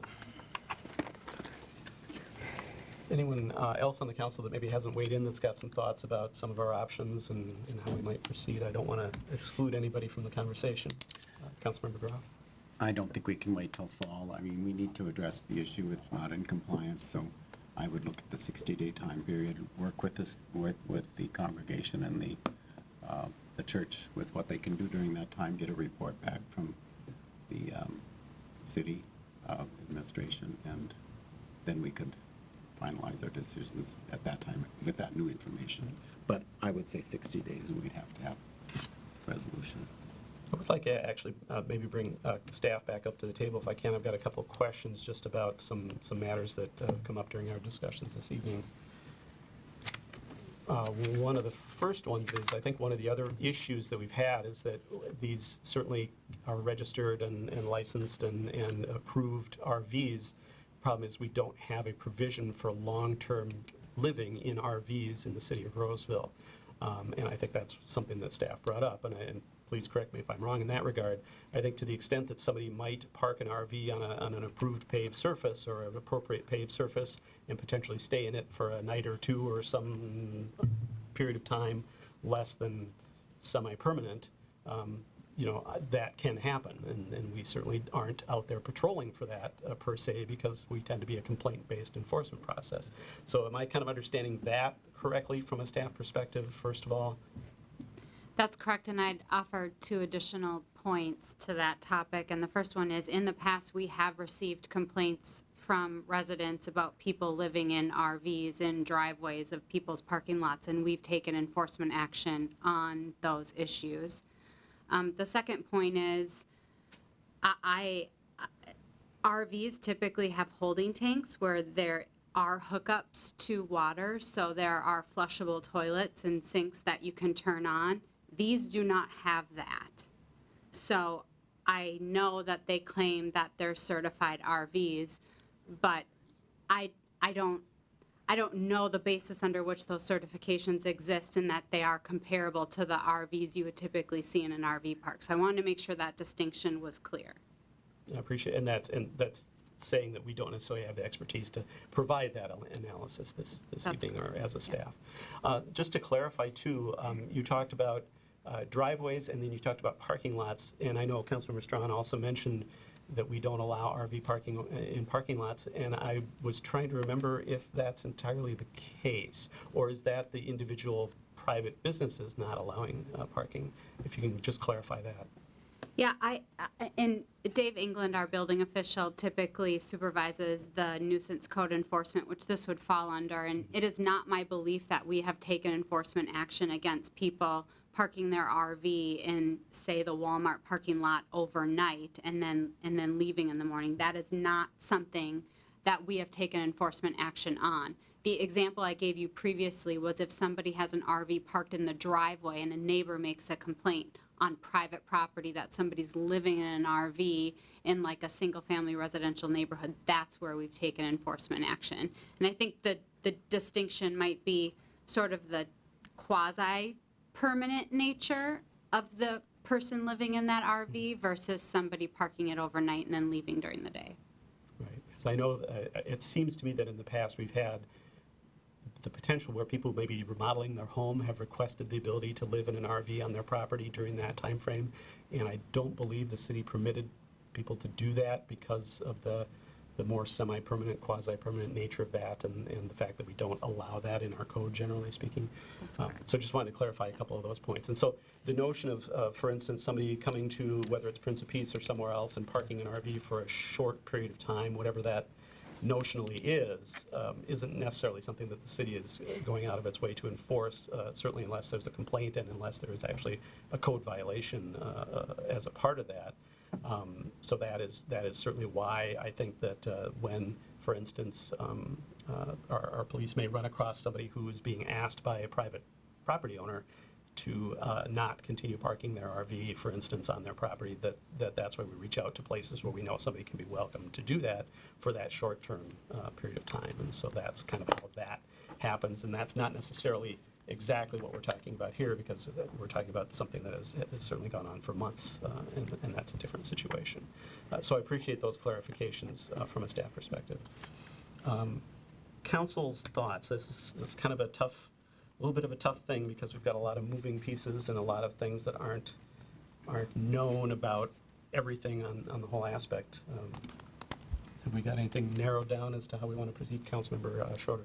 Well, after the last set of comments we heard from Prince of Peace, where they aren't interested in looking at a solution in the next 60 or 90 days, so I'm thinking really what we're trying to give time here is for them to be able to find more permanent housing for Valerie and others. I think that's the piece that we're trying to solve with giving more time.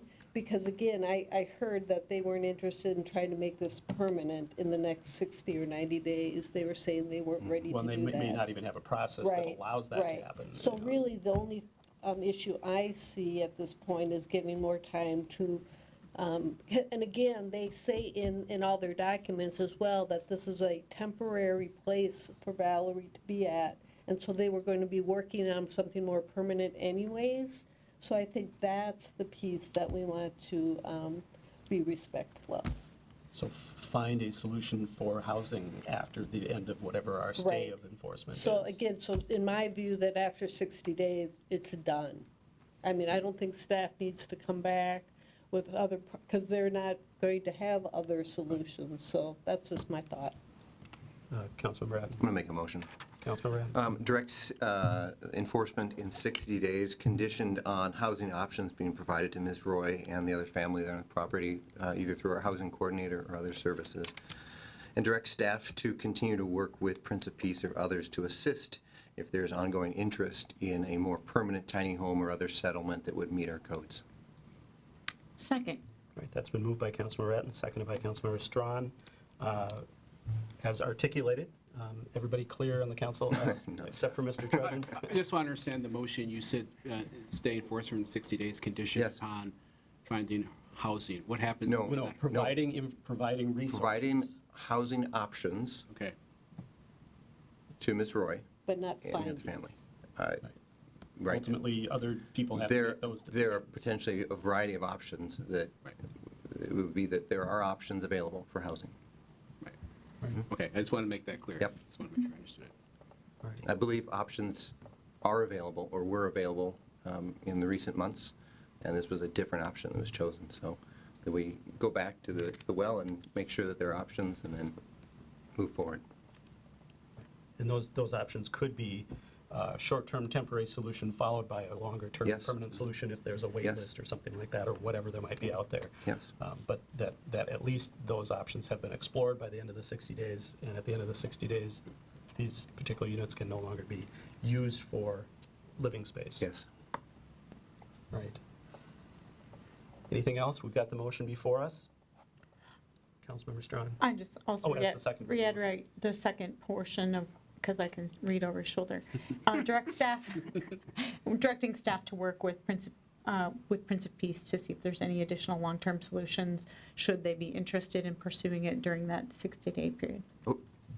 That is not long-term. Ever. That is ongoing. That has nothing to do with the 60-day enforcement. Or any other. And not limited to Prince of Peace. Right, any other The group. door is or- open to work on permanent solutions. Right. Yeah. And they can be small solutions or big solutions. I Yes. don't think we're saying it's got to be 20 units on a property. If it wants to be one, Or 4 or two, whatever. or whatever, I think it's all just how. And I would say as a part of that, this isn't part of the motion, but from my perspective, as discussion towards the motion, a legitimate solution also is to come back to the council with some recommendations for code amendments as well. If there are things that are in our code And that doesn't obviously have to happen within 60 days either, but if there are things as we're going through these processes with various institutions or others, that we find that we could adjust in our code to make this work better for anyone, I think we would want to be open to looking at those too. And so certainly as part of what we're saying is that from here forward, to the extent staff comes up with suggestions that we should look at in adjustments to our code, I think that's something that we want to make part of the process as well. And the other thing is that I don't think we're talking about allowing RV parks or that sort of thing as a solution. I don't generally think that that's a direction that the city has historically looked to go in, and I think there's a whole host of other issues associated with that we may not want to venture down just because of some of the regulations out there that would have to be looked at. So yeah, that, I think, is where we're at. We've got the motion before us then with the staff direction in relation to the stay of enforcement for 60 days and what happens at the end of that and what has to be done during that, as well as the more broad direction on this issue going forward. With that, we've got the motion once again. All those in favor signify by saying aye. Aye. Those opposed? That passes unanimously. Thank you, everyone, once again. As was acknowledged at the beginning of this process, a couple of things. I think everybody in this room wants to find solutions to this problem that's out there that is not good for anyone and not good for our community. Everything that everybody's doing towards that is good in the sense that it's working towards a solution. When you work within a regulatory scheme, it's not always easy and it's not always pretty, and I think we acknowledge that schemes may need to be adjusted. It doesn't necessarily mean that everybody is on the same page as to what adjustments ought to be done and how it should be accomplished, and that's part of a process that we have in this representative democracy that we live in, that we work through. And I think we as a city are committed to continuing to have discussions and working through and finding solutions that work. And I don't think that we're so attached to all of our regulations that we're not willing to talk about looking at changes. But at this point this evening, under the scheme that we have, what's before us is not something that we're able to allow to continue, and that's where we're at, but we are committed to working as we go forward. So thank you again, everyone. I'm going to suggest we take about a 5-minute break. We usually do break around 8 o'clock, and we're approaching that time. So why don't we take about a 5-minute break?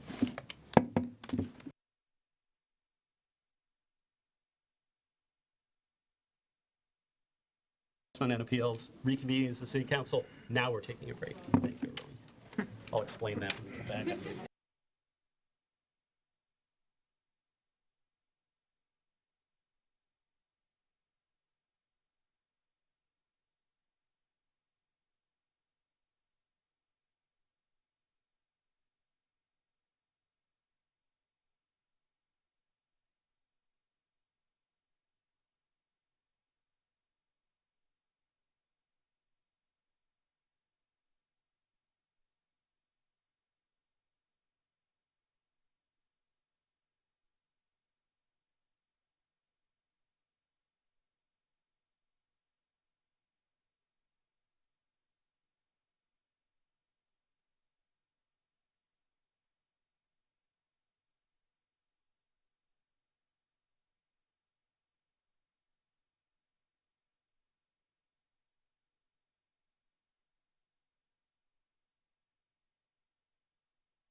We're back from a short break. I just had to make sure that we're live with our remote participants.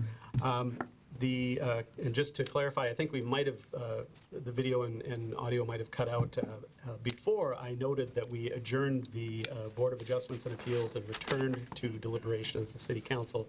So I'll just re-clarify that at this point so everybody knows, because that's very important. Next on our agenda, under business items, back as the City Council, we have item 7B, which is to receive our quarterly equity update. We have Thomas Brooks, our DEI manager, with us this evening to bring that to us. And I'll turn it over to Mr. Brooks. Welcome.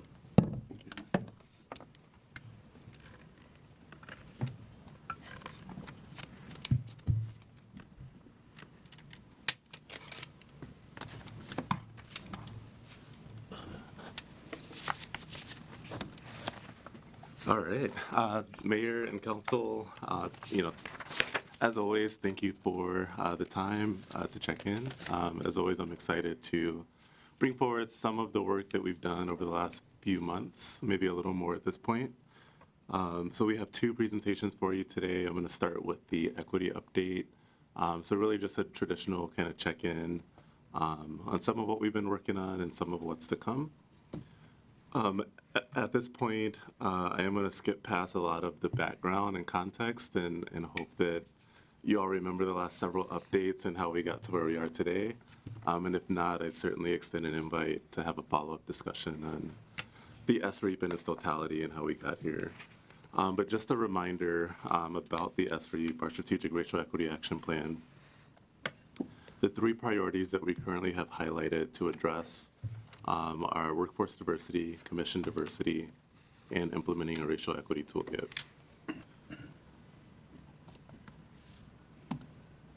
This is our racial equity narrative, which we typically look at every time we have an equity update.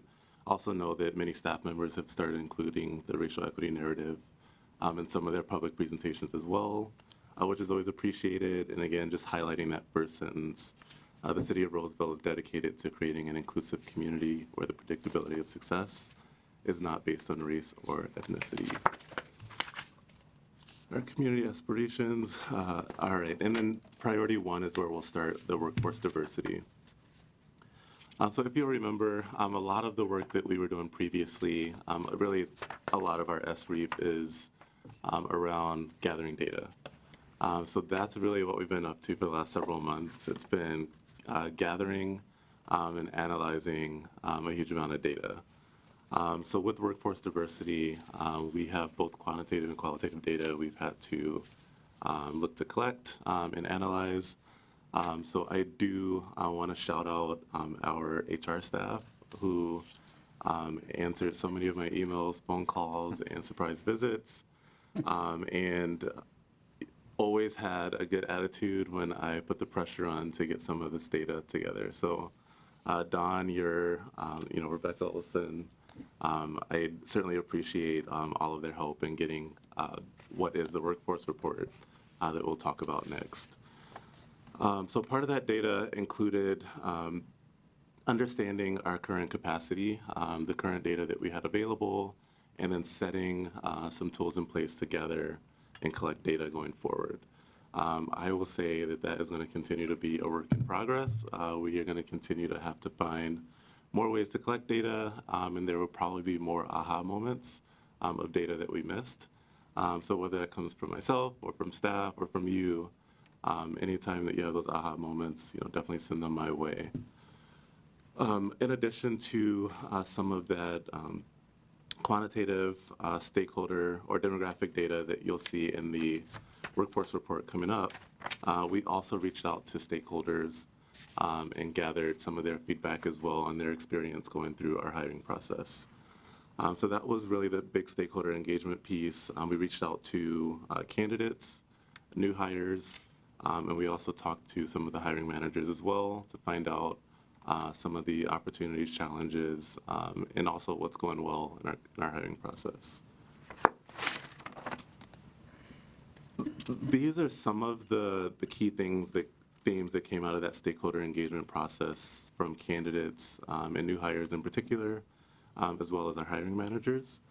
So some of the feedback that we received from those surveys was the need to diversify our hiring panels.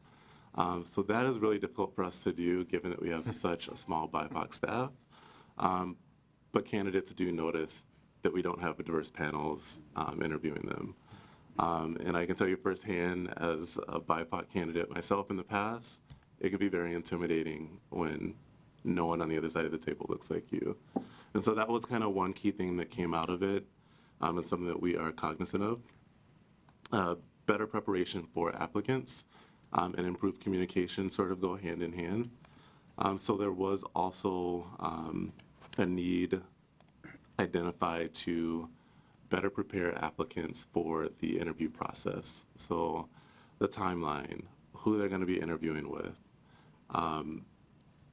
the number of steps in that process, all of those things we have an opportunity to communicate in advance, including in some cases the questions that may be asked or the types of questions that may be asked. So that was something that came out of it. The need to continue to improve our process, and that's something that is going to continue to be ongoing. And then compete, so that really speaks to, I think, the larger issue that not only the city of Roseville is facing, but I think any hiring organization out there. It's a competitive job market. And we'll talk about it more as we get into the data, but as once an offer letter is received, many of our applicants, particularly BIPOC applicants in this market, have multiple offers. And so there is this need for us to be innovative and to be current and to be competitive with other industries, whether it's the private sector or other cities around us. And so that's something that we constantly have to stay cognizant of as well. I wanted to talk about the SMART goals in the priority one. So in one of the milestones in our first priority is to use the data that we gathered, so both the quantitative and qualitative data, to develop some SMART goals. So the SMART goals that we've identified are some things that are already in place, some things that were already planned, and again, getting back to the original reason why we have the SREAP, laying a foundation for hopefully future improvements in our process.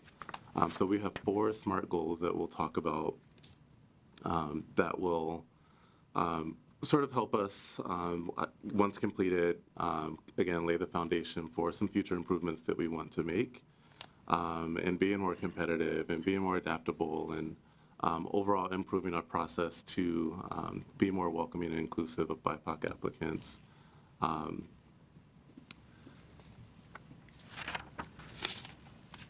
Those 4 SMART goals are hiring manager training, hiring manager packet, an onboarding platform, and compensation and classification study, which you all approved last Monday. So the hiring manager training is really intended to make sure that hiring managers are up to date on best practices, our process as it is today and as it will be as we continue to make improvements, as well as implicit bias, so bias awareness, and those sorts of things as they relate to the interview process specifically. The hiring manager packet is one way that we can get hiring managers to think about the entire interview process in advance. So what do they want that experience to look like for candidates? And ideally, we should be able to communicate to a candidate when that first interview will be, if there's a need for a second interview, when that will be, and when we hope to send out an offer. And so in addition to that, thinking of being intentional about the questions that we're asking, who is going to be sitting on those panels and if a panel is even needed, everyone that needs to be involved, the decision makers, et cetera. So thinking about the entire process in advance, because we know in a competitive market, we need to be ready to make a decision as quickly as possible. And so that's part of it as well. The onboarding platform allows us to easily gather information from new hires, as well as communicate to new hires in a more efficient and standardized way. So that includes our commitment to diversity, equity, and inclusion, as well as our employee handbook and some of those other sort of foundational things as well. The compensation and classification study, I know you spent enough time on that last week, so I won't cover that. But again, that does allow us to continue to, as we've talked about before, update our job descriptions, and really, again, focus on the entire process for applicants and those we hope to attract to the city of Roseville. Priority to commission diversity. So this one is always ongoing as we continue to recruit twice a year. So where we are, in terms of the SREIP, we are at the very end of at least the milestones of this one. It doesn't mean that there isn't more work that needs to be done and maybe some bigger discussions that need to happen as well as it relates to the purpose role of our commissions and how we recruit commissioners. But where we are right now, the process as we have it today, and as we've discussed over the last year and a half, has been documented, and we are continuing to follow that process as we did in the fall of last year. We'll continue to do in the spring of this year. So we're continuing to follow the process that we've laid out in terms of the ways in which we communicate vacancies, which I would actually say we're set up pretty well. And I want to shout out our community relations staff for really making sure that we promote these opportunities in any and every way that we possibly can. We need to continue to find ways to reach out and recruit more commissioners. I think one of the things that is missing, while we've covered the newsletter, email, social media, all of those things, I think the one thing that maybe is missing is word of mouth. So reaching out and specifically asking, and in some cases maybe begging folks to apply to serve on commissions. And that, I think, is a role not just for staff, but it's also, council members as you're out and about. Asking people to sign up, our commissioners, existing commissioners, from their experience, reaching out and asking folks to sign up. And I know it's really a big thing to do because at the end of the day, there are only so many positions that can be filled. So that's something that we need to continue to work through and talk through, I think, as a collective group. And I look forward to some discussions there. A big opportunity for us, and again, this is a discussion for another day, is our youth vacancies. So we know right now we have no youth commissioners, and it has been really difficult to get youth to be interested in engaging at all in our youth commissions, as well as our MAC. And so we do have some discussions ahead, and we've continued to have those internally on what are some better ways that we can engage youth when we need them. And so I think that's something that I hope that we continue to discuss, again, collectively, and hopefully come up with some solutions to better engage youth, again, when we need them, and in ways that are of interest to them. Our racial equity toolkit is our third priority. So you've seen the racial equity toolkit. It's something that we continue to use. I hope that we'll continue to find ways to use it. And again, if as you are looking at issues facing the city, if you see something that you think needs further consideration of the full equity toolkit, I hope that you'll communicate that to myself or staff. But in the meantime, we know that not everything we do as a city requires the full racial equity toolkit, as it is very time intensive. But with that, we have started using racial equity impact summaries, which you've seen on RCAs. So that is still an opportunity for staff to pause and really think about the equity impact of that particular issue or that council consideration. And that's something that we want to continue to work on and improve over time. So the hope for me is that not every racial equity impact summary is the same, that we are actually pulling from data and research and feedback from the community, et cetera, in those statements. And again, not everything that we do is going to require a full paragraph. It may just need one simple sentence, but the hope is that we continue to focus on improving those summaries, and I think that's going to take work from both staff, our department heads, as well as you. The work that we have ahead is really to find ways to easily house the racial equity impact summaries that have already been developed and those that will be developed, and then review those on a quarterly basis. So what are the trends? How can we improve, et cetera? So covered that. So yeah, that's basically where we are for the SREAP as it is today. Again, really focusing on those SMART goals for priority one, continuing to improve and hopefully have some bigger discussions on commission diversity and recruitment, and then really focusing on those racial equity impact summaries for that third priority.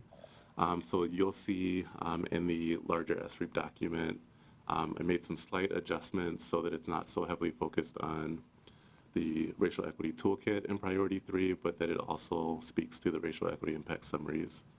And because we'll have more of an opportunity to review and learn from those. Moving on from the SREAP, but also related, I wanted to talk about the staff training. So this is something that you've known was coming for a while as we budgeted for it. And training is something that I think we've always talked about and wanted to really integrate throughout the organization. And this is the first time that we are really pushing forward, I think, a plan for all staff. So really, the hope is to do some all-staff training in April and May. So this is really just covering the foundation. So this is things like microaggressions, bias awareness, the history of government and race, similar to the training that many staff members went through back in 2018 with GARE. So those are some of the things that we want to cover in that foundational training. Just the need to know things, shared terminology, what diversity, equity, and inclusion is, why it's important, those sorts of things. We have some more kind of advanced training for managers and supervisors coming up in August and September. So things like creating a culture of belonging. So we know that we're putting a lot of focus on recruiting BIPOC staff, and we want this to be a culture where they belong and where they stay once we get them. And so that's really part of it, and leading a diverse team. And then department heads will have some additional training in October and November, particularly focused on managing conflict through a diversity lens, and then courageous conversations. So really leaning into some of those more difficult conversations that come up often when we prioritize equity and inclusion, a culture of belonging, particularly around race, gender, abilities, those sorts of things. So that's really what that training is focused on. We were very intentional about identifying these needs for this year. And the hope is to kind of build on this in years to come and offer some optional training for staff to hopefully participate in to grow their understanding of equity and inclusion as well.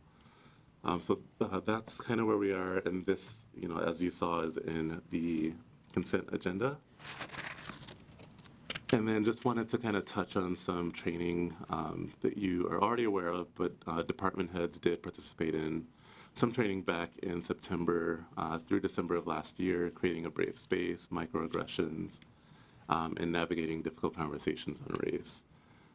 So the focus really has been making sure that our leaders are prepared to lead in this space of true sort of equity and inclusion, and to also help shepherd staff as they start to develop in that area as well. Proclamation support. So you'll see that we have decided to sort of tackle the display cases again.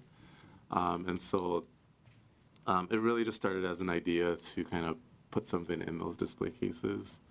It is sort of time intensive, so I will be reaching out to HRIC and some volunteers to kind of help put those display cases together every month. But again, this is just one other way, particularly as we have folks visiting City Hall, whether it's for council meetings, or whatever that reason may be for staff, really just to get maybe a snippet of some sort of education on whatever that month is that we're celebrating. And so right now, we have some volunteers that helped create the Black History Month display case, as well as the American Indian display case that you see out there. And we'll continue to kind of update those as much as we can throughout the year to make sure that, again, we're providing some sort of visual educational piece to anyone that may visit City Hall. HRIAC, and you'll hear more about this when they get an opportunity to come before you, with the commission update, but they will be reviewing proclamation language. So this is something that I've wanted them to do for a while, but really just to make sure that the proclamation language is up to date and relevant with where we are today and our understanding of these cultural groups and what they mean to our communities.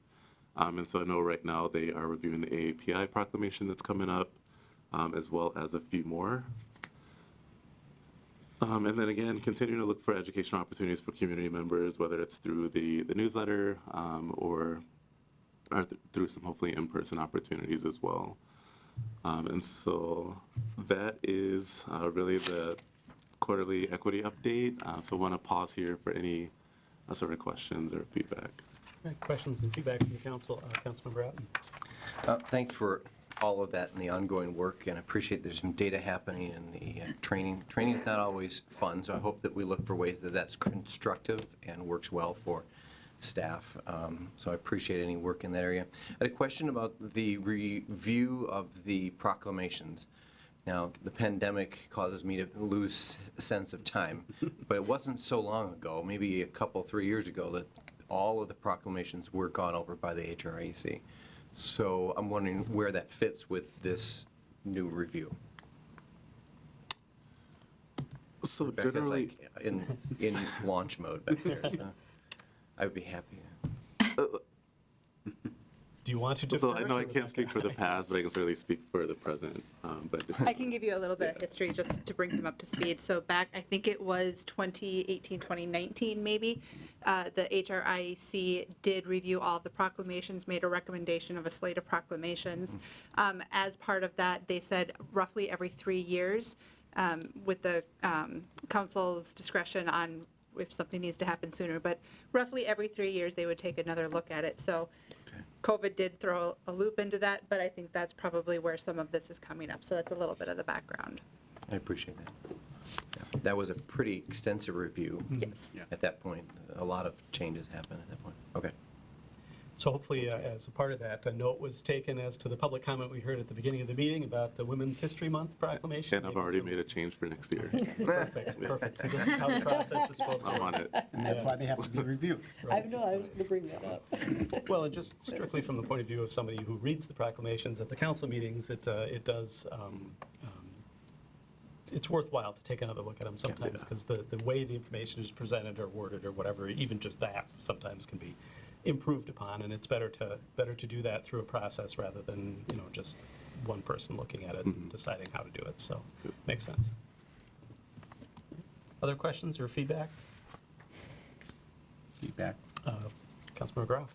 Of course, I thank you for all the work. I mean, it's really heartening to see, in print here what's happened and what you worked on, and it's exactly where I imagined this going, so I'm really pleased with that. I thought your specific, measurable, achievable, realistic was really, and timely is all important. The data is important. We haven't had that before, and this is setting a timeline or a base for us so that we can look back on that and compare in the future, and that's really important in these things because sometimes we're so focused on what's ahead that we forget where we were. So those were all things I thought should be mentioned, and then I like the display cases, and we had talked about that on the HRIC for years, and it's not an easy thing to do, so I appreciate the work that's there. But I do notice them when I come in to City Council, and I think it's people in important. public do too. I think they do. People stop and look at that, so. Just this evening, people were. So it's the little details that I think are great in your presentation tonight. I appreciate it. Well, and just a past history on that, we used to have a superb volunteer that did that, and then that person was not available to continue to do that, and so that's where things kind of struggled for a while, but I'm glad we're picking it up. Councilmember Strong.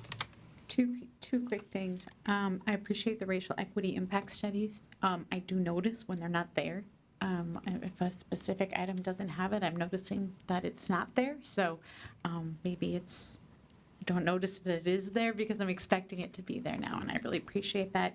And then just about the display cases, I watched a training on diversity, equity, and inclusion and realized that those were redlining maps. And I didn't realize that when I looked at it the first time because I looked at it fast. And so I really think there's a lot of opportunity for those to be more than just a pretty window, but a really great tool for all of us to learn where our city itself has been and where it should go. So thank you. Councilmember Schroeder. Again, thank you. You know, I got to spend some time with you before I became a council member, and then and looked at all this, and especially enjoy the data piece of it, so that really can help us understand. My one comment is on the racial equity impact on the RCAs. I would like to see that sometime expand and include like disability, you know, that piece as well. So maybe think about equity impact statements to make it, I know this is where we're starting, but as we're looking into the future, I'd like to see that maybe broaden a little bit. And I have seen in a couple of the recent ones, it already Yes. started to I saw take that, that into account. yes, I did. And the Parks and Recs do a really good job with that. I think the only other feedback I'd provide is that I really have appreciated through this whole process how it's sort of iterative in the sense that we recognize and acknowledge maybe where an initial thought didn't quite work the way we thought it would, and so we changed direction, or where we've maybe realized where our data collection is still not maybe where we want it to be, and so we're continuing to look at ways to improve that and things like that, because I think it's really easy to say, well, we've done this and this and this, and we're moving along, you know, and so it's great that as part of the process built in is that acknowledgement of, you know, where we might need to adjust or that sort of analysis along the way. So I've been very appreciative of that, and I think that will serve us well going forward too. So thanks for making that a part of the update. Thank you. All right, anything else from the council or staff on the quarterly equity update? All right, well then we can move right into the next item, which is to receive the workforce report, and I believe Mr. Brooks is up for this one as well.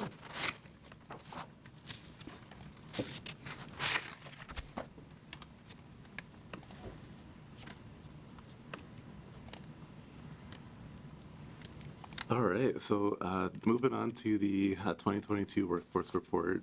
This was several months of work and a true labor of love. And I particularly want to shout out our community relations staff, particularly Ian, who made this report much nicer to look at than the original version that I created. So I am not going to go through the entire report. I am actually going to skip through and just cover, I think, some of the like nice to knows. But if you want me to go back to any of the slides, please let me know. All right.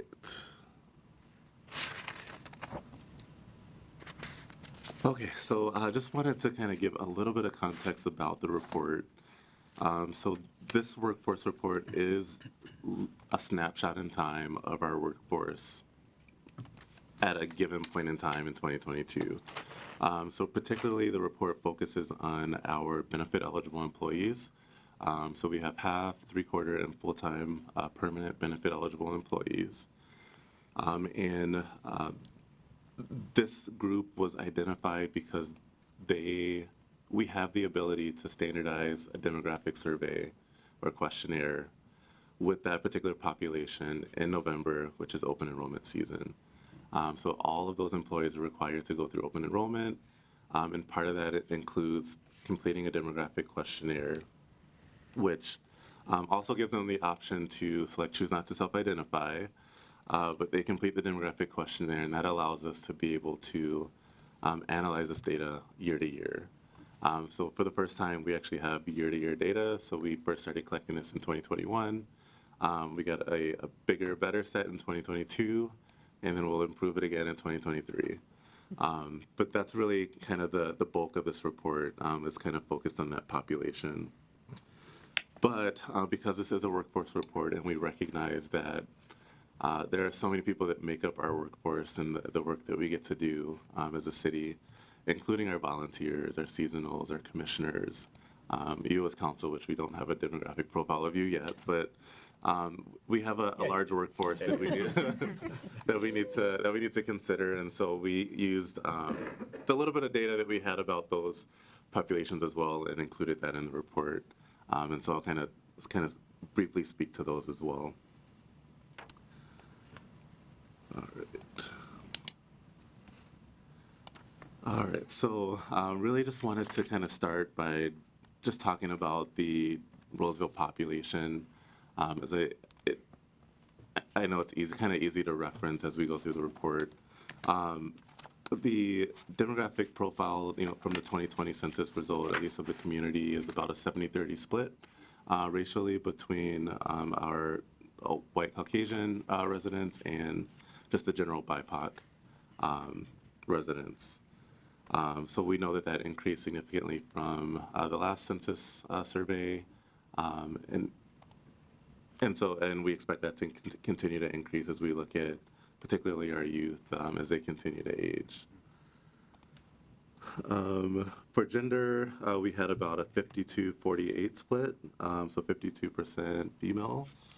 And one of the things that I noticed, particularly with age, is the largest age groups were between 15 and 39 years old. And so some of those things are just really important to know as we, not only look internally at making sure that we have a workforce that's representative of the community, but also in the programs and services that we offer and who we're catering them to.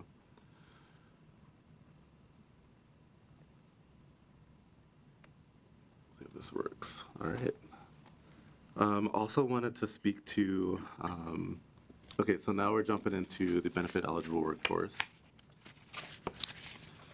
And really just wanted to kind of take a look at it. This is really small.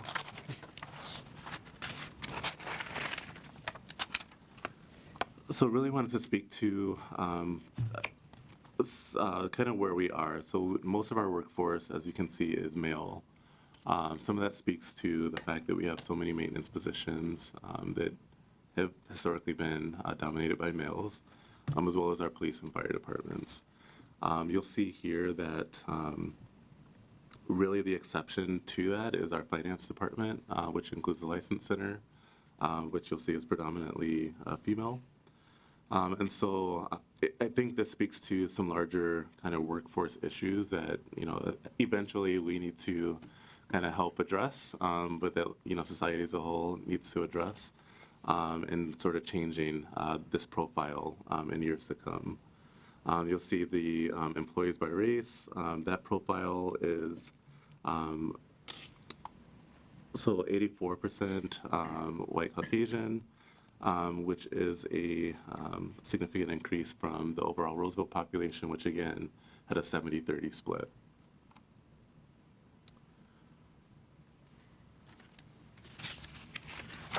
One of the things that I wanted to point out on this particular slide is the race by department. So you'll see the two bars. Because our BIPOC population is so small, particularly when you disaggregate it by race, in this particular chart we kind of lump them together as one large group. But know that we do have the data behind the scenes to know what that breakdown is. But I particularly wanted to point out IT, which does have the more kind of diverse population of all of the departments, at least as of 2022. I think one of the things to note in the upcoming report for 2023 is that IT will no longer be a part of that report. So you will see, and I'm sure you can already imagine, it's going to significantly impact our numbers overall as it relates to racial diversity in the city. So just something to note there.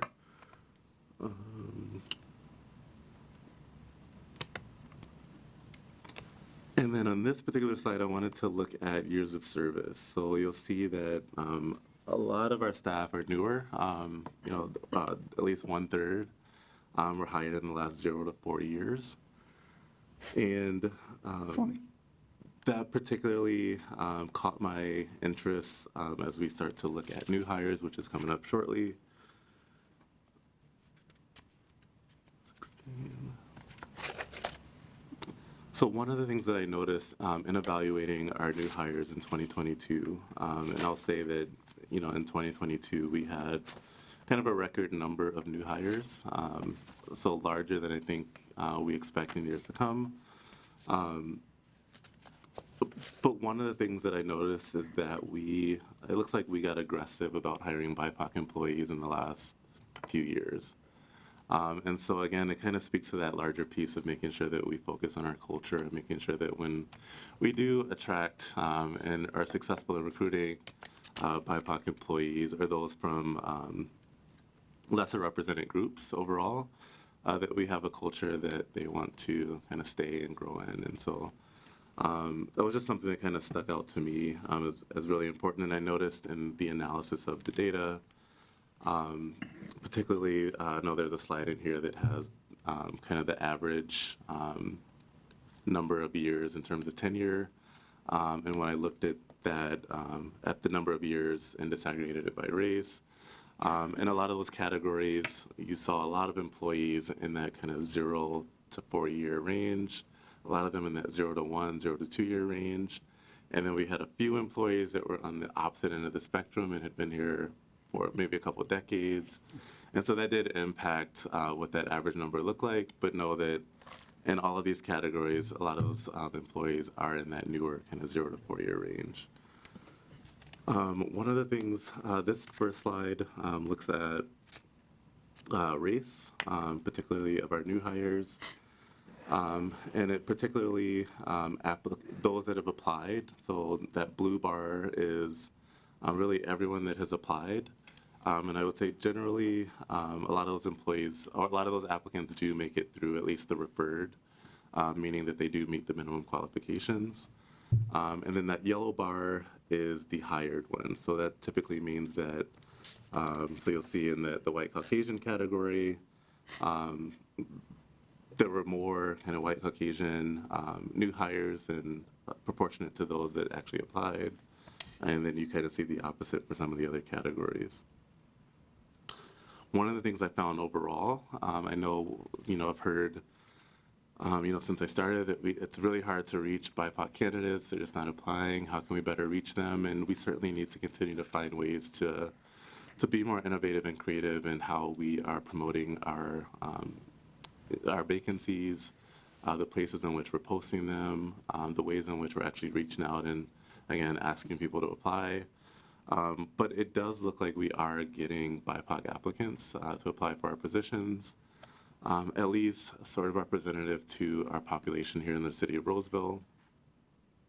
But for whatever reason, they're not making it through to that final hire phase. And so I know in many cases we are, sending out offer letters. And again, it is a really competitive job market and we're just not able to get them over the finish line. But at the end of the day, it's that outcome that we're focused on, and we really want to change that in the future so that we are actually increasing our diversity in the city overall, whether that's racial, gender, disability, which was really low as well, and so on. The next one looks at gender. So we already know that we have a heavily male-dominated workforce here in the city, again, for a variety of reasons. But we were also able to kind of break that down as well and see that we are generally getting more male applicants. And we are having success in hiring more female applicants. And so I hope that certainly continues into the future. And then just kind of an interesting fun fact, as you saw, a majority of our workforce is in that younger 18 to 39 year range. So kind of right in line with where the population of Roseville is as well.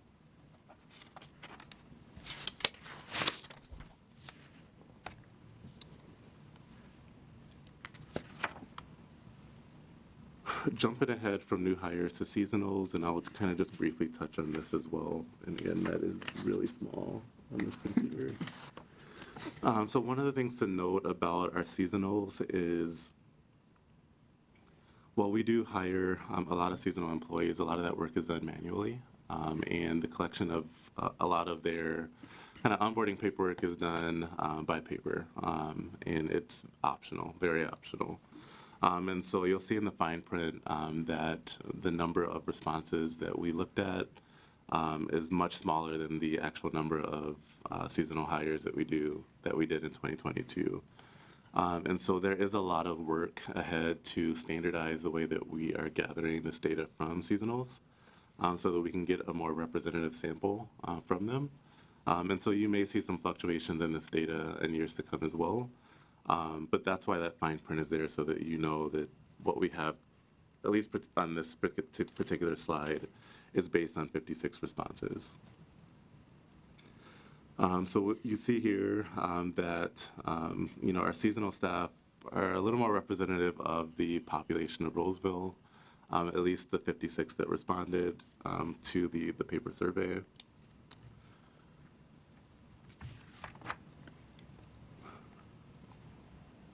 As well as the racial makeup of our seasonals, a little more representative again of the population of Roseville. That's kind of 70-30 split. And so we'll just sort of keep an eye on this to see how that changes again as we continue to increase that response rate. Skipping ahead to volunteers. This is another one where we had to do some work to kind of standardize the way that we're collecting this information going forward.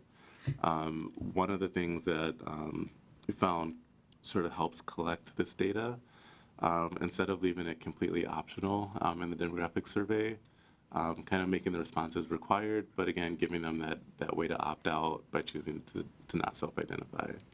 And so that's something that we are kind of looking to do with this group as well. So again, hopefully increase that population. But this is really, again, just a nice to know, but a lot of female representation in our volunteers. And we were actually, this was actually kind of a surprise, but the racial makeup of our volunteers was, it was actually pretty diverse, as we see. And so that includes, all ages, from our youth to our seniors. And we know that, Roseville in general has a very heavily active volunteer community. And so, I think that speaks to, the number of volunteer opportunities that we have created for, the city to participate in. And it kind of just speaks to, I think, the opportunities out there to get even more involvement from community members. And so it is kind of nice to have this information as well, and we'll continue to monitor this as we continue to increase the response rate of volunteers. And you'll notice with this one that based on the question, there's actually a different response number in the fine print. And so again, hopefully as we standardize that, we'll have some better ways to compare that. And then I'm going to skip ahead to commissions. So this data is based on the commission demographic survey that I know you previously, that many of you saw before, the survey that we did back in 2021. And we have also, continued to kind of standardize the way that we're collecting this information on applications. But because we have so many commissioners that are currently serving and not up for reappointment, hopefully for quite some time, it's going to take us a while to have a full kind of demographic profile of commissioners simply based on applications. We are looking at ways to gather a more comprehensive commission demographic profile, and so we'll be finding ways to, we'll actually have a way to gather this data for the spring from all commissioners, as well as gathering some more important information as well. So we want to make sure that they have, shirts that they can wear while they're out engaging with the public, as they are kind of expected to do as commissioners, particularly HRIC. And then also just making sure that they understand, the commitment that, is expected of them to show up to meetings, a majority of meetings, all of those kind of traditional, the role of a commissioner and the expectations that come along with that. And so we do have some communication that will be going out to them to gather this information from them following appointments. And so that's something, and it will certainly keep you in the loop on that. But as we saw, and something, again, we're continuing to monitor and keep an eye on, a majority of our commissioners, at least racially are white, and we are hoping to change that on each commission. So when you have these small sample populations, whether it's staff or whether it's commissioners, even changing the makeup of one commission can have an impact on the overall profile of all commissions. And so I really, again, it's my hope, and I know I've communicated this in the past, that we can have, that every commission can be diverse, and that that any of our departments can go to their commission and get diverse perspectives on, the challenges that they're facing, and not just rely on, HRIC.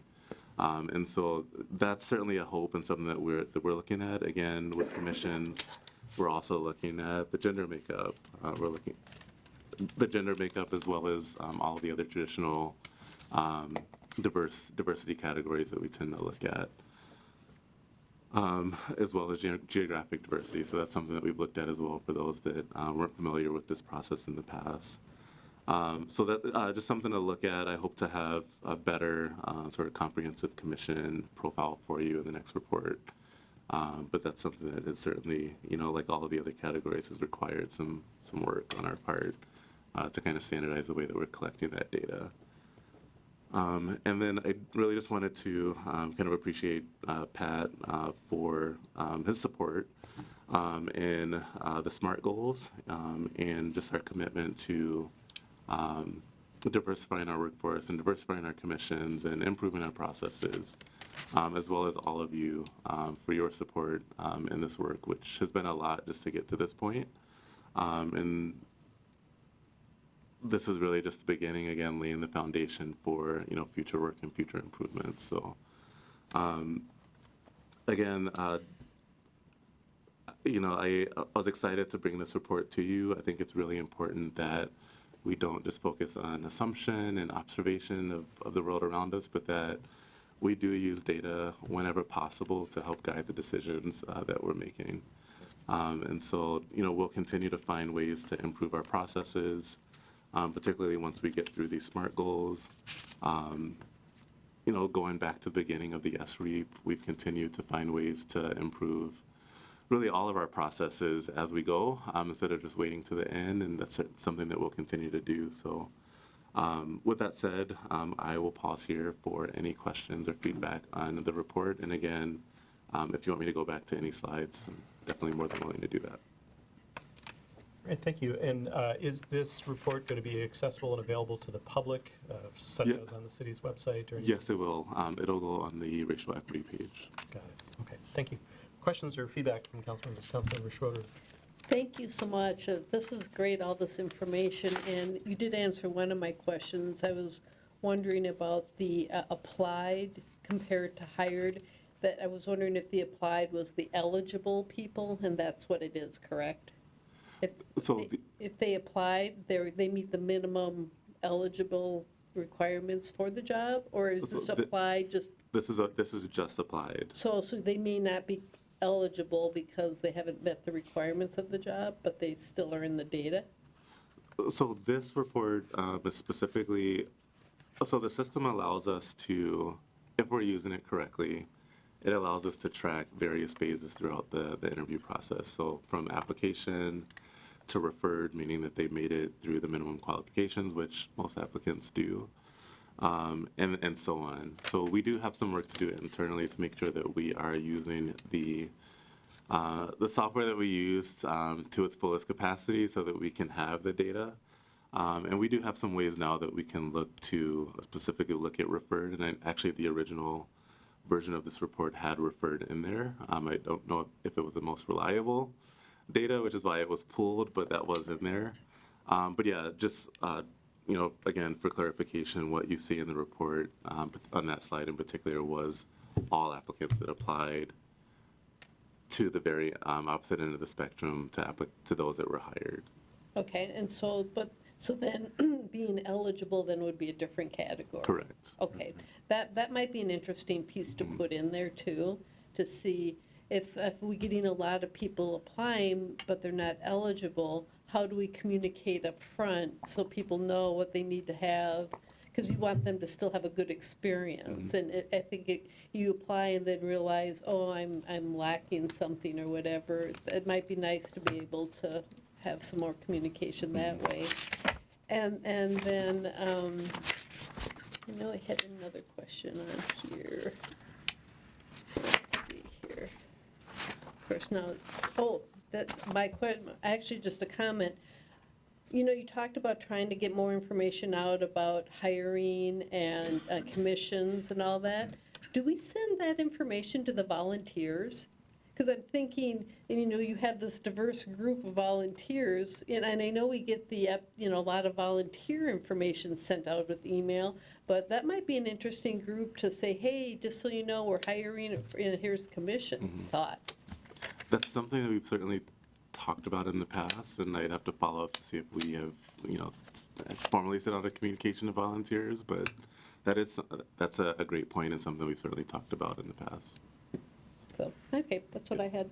Yeah, it seems to be a ripe opportunity, given how diverse our volunteers We have them apparently all in are. the Yes, emails yes, anyways. yes, So. yeah. Right, other feedback, questions, comments from council members? Thank you. Councilmember Brown? Just a quick feedback. I mean, this is great, and I wanted to mention that I did go to the Race and Equity program that was sponsored by the League of Minnesota Cities, and it was interesting, but you had said, I think, that most of the staff have already gone through that part, and it's true, it was a review.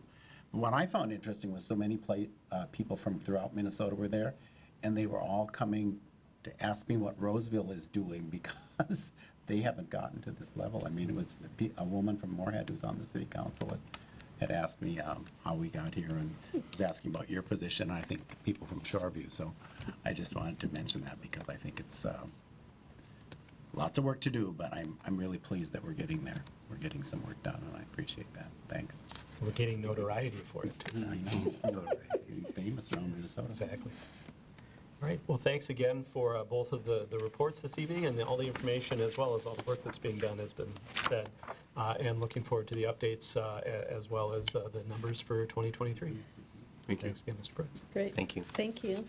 All right, then our next item, switching gears a little bit back to land use, is to take a look at the ordinances amending Titles 8 and 10 of the City Code, especially related to shoreland, wetlands, stormwater, sustainability regulations, and we have both our Community Development Director, Janice Gunlock, as well as our Public Works Director, Jesse Freihammer, with us this evening for these items because they do touch both departments, and so I will turn it over to them to introduce this and perhaps do other introductions.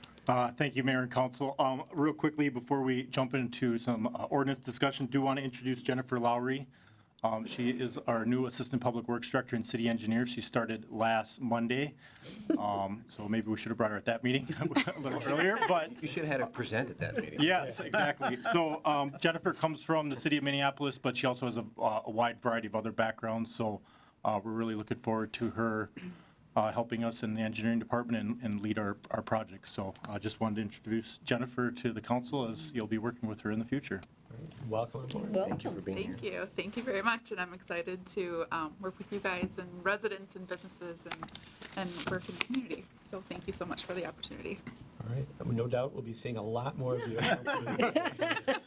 Jesse's looking forward to having Was it fully staffed? Yep. Yes. I'll leave you. Thanks. All right. Oh, you're not doing this one today? No, I'm going to go listen in. Right. So I think I'll start it off and then turn it over to Jesse.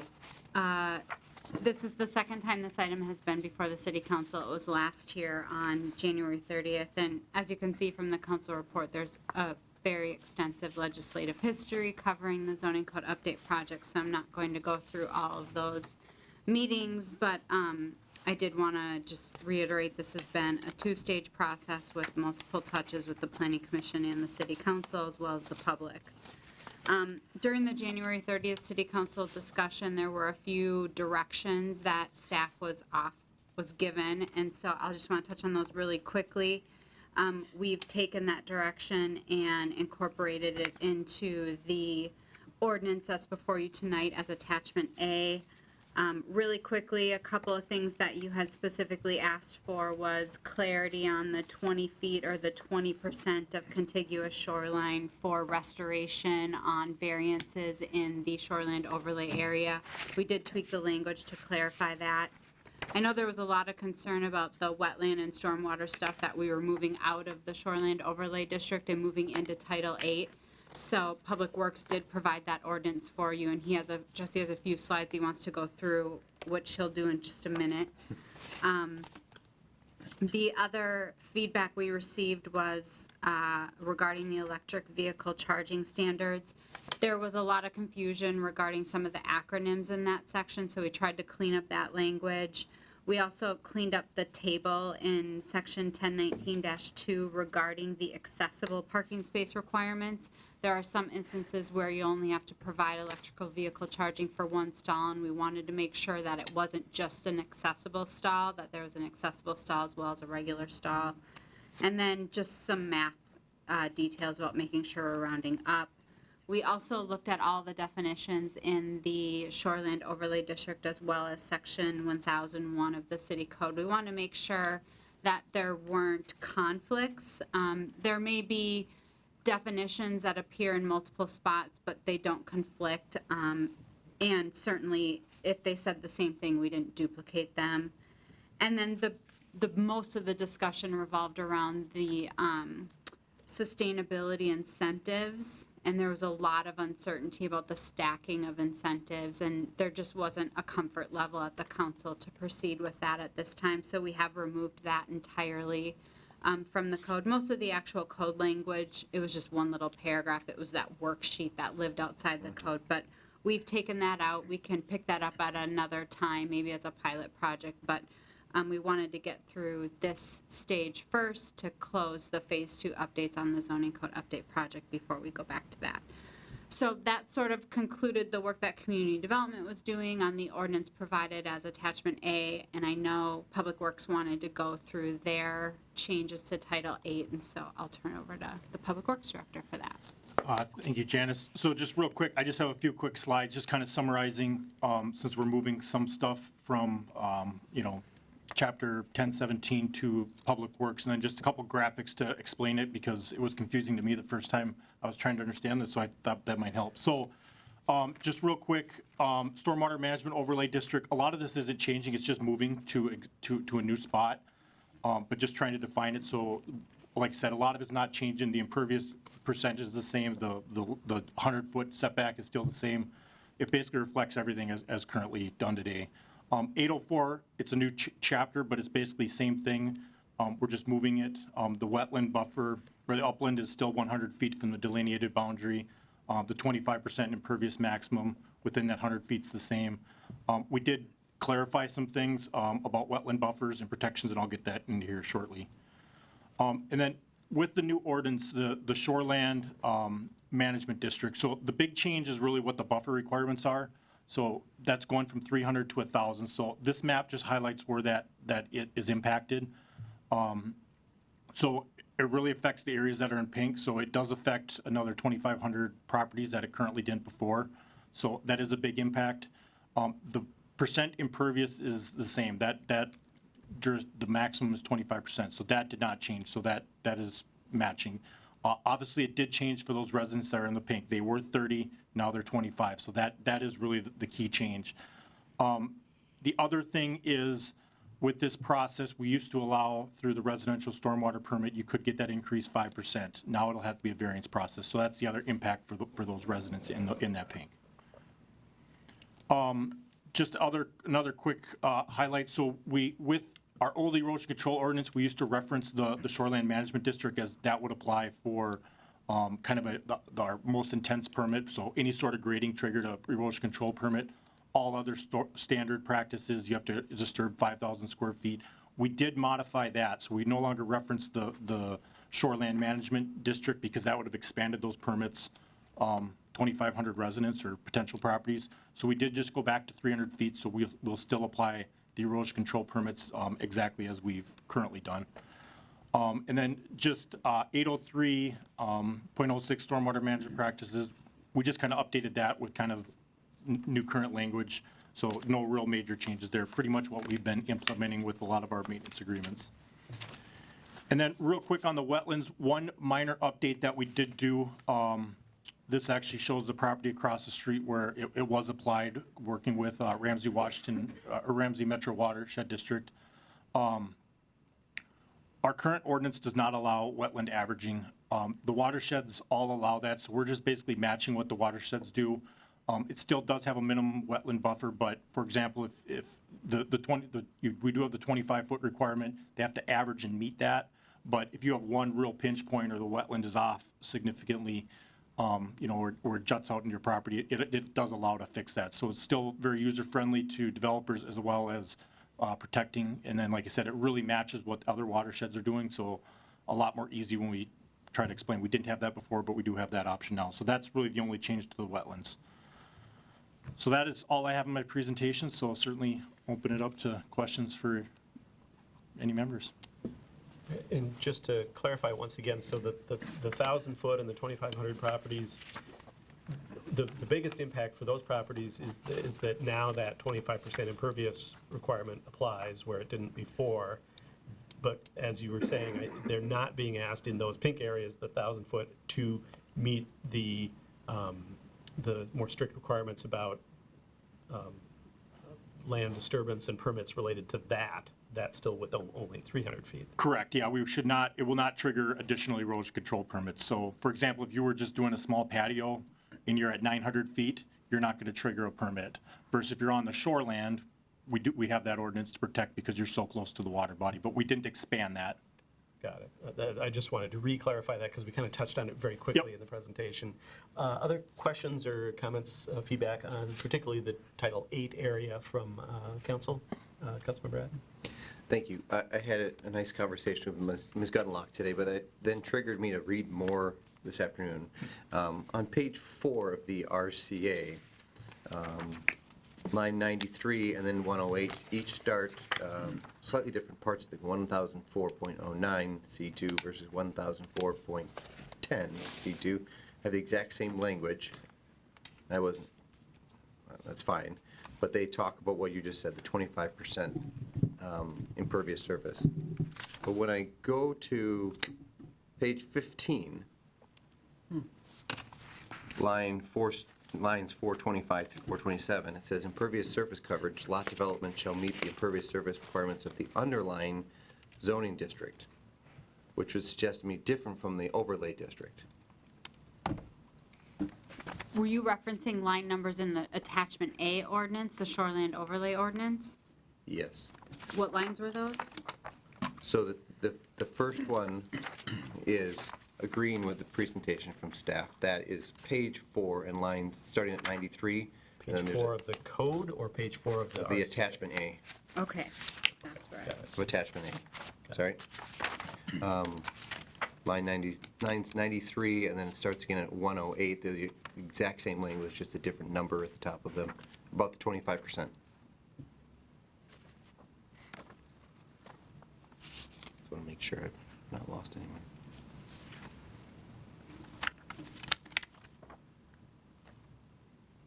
It's the section that I had asked you about.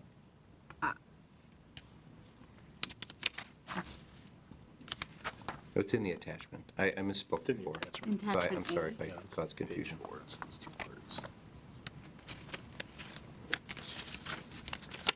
So page 4 of 32 on the attachment A. Sorry, my page numbers are out of order here.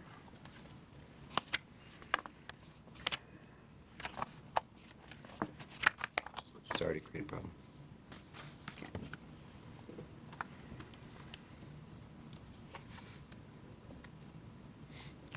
So those two sections are exactly the same, and there may be a good purpose. I'm not worried about that. But they are exactly the same, and brings up the staff point of 25% impervious coverage for the 1,000 feet in the overlay. But when you go in that same attachment A to page 15,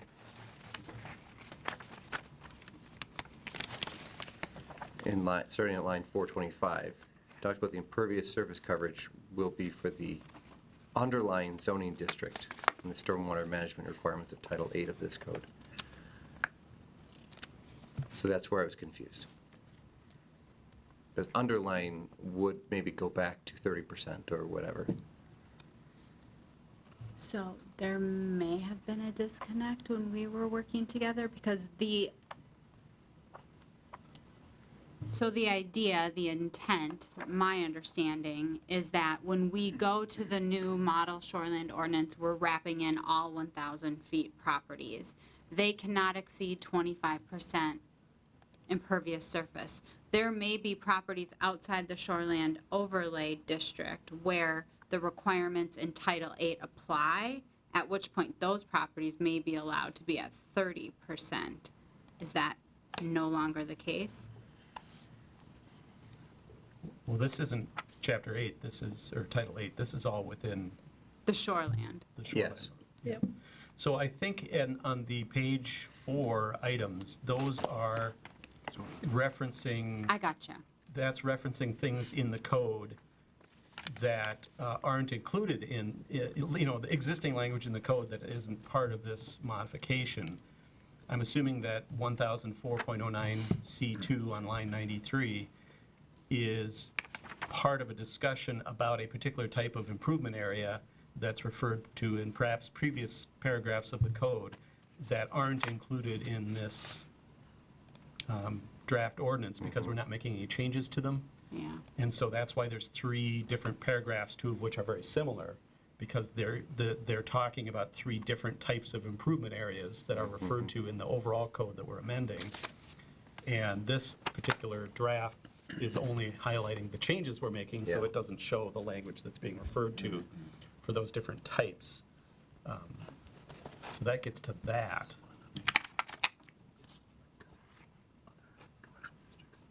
Yeah. The other ones are specific to residential. And I think that's what the mayor was alluding to.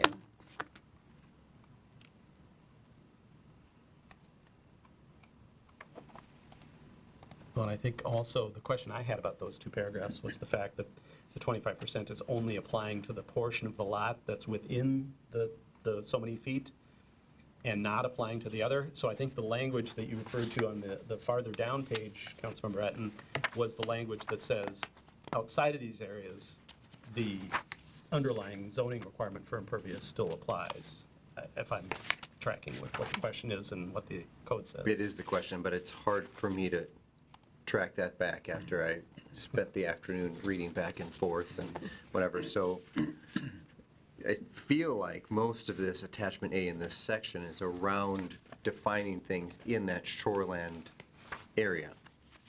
And so then I came to this and I was confused.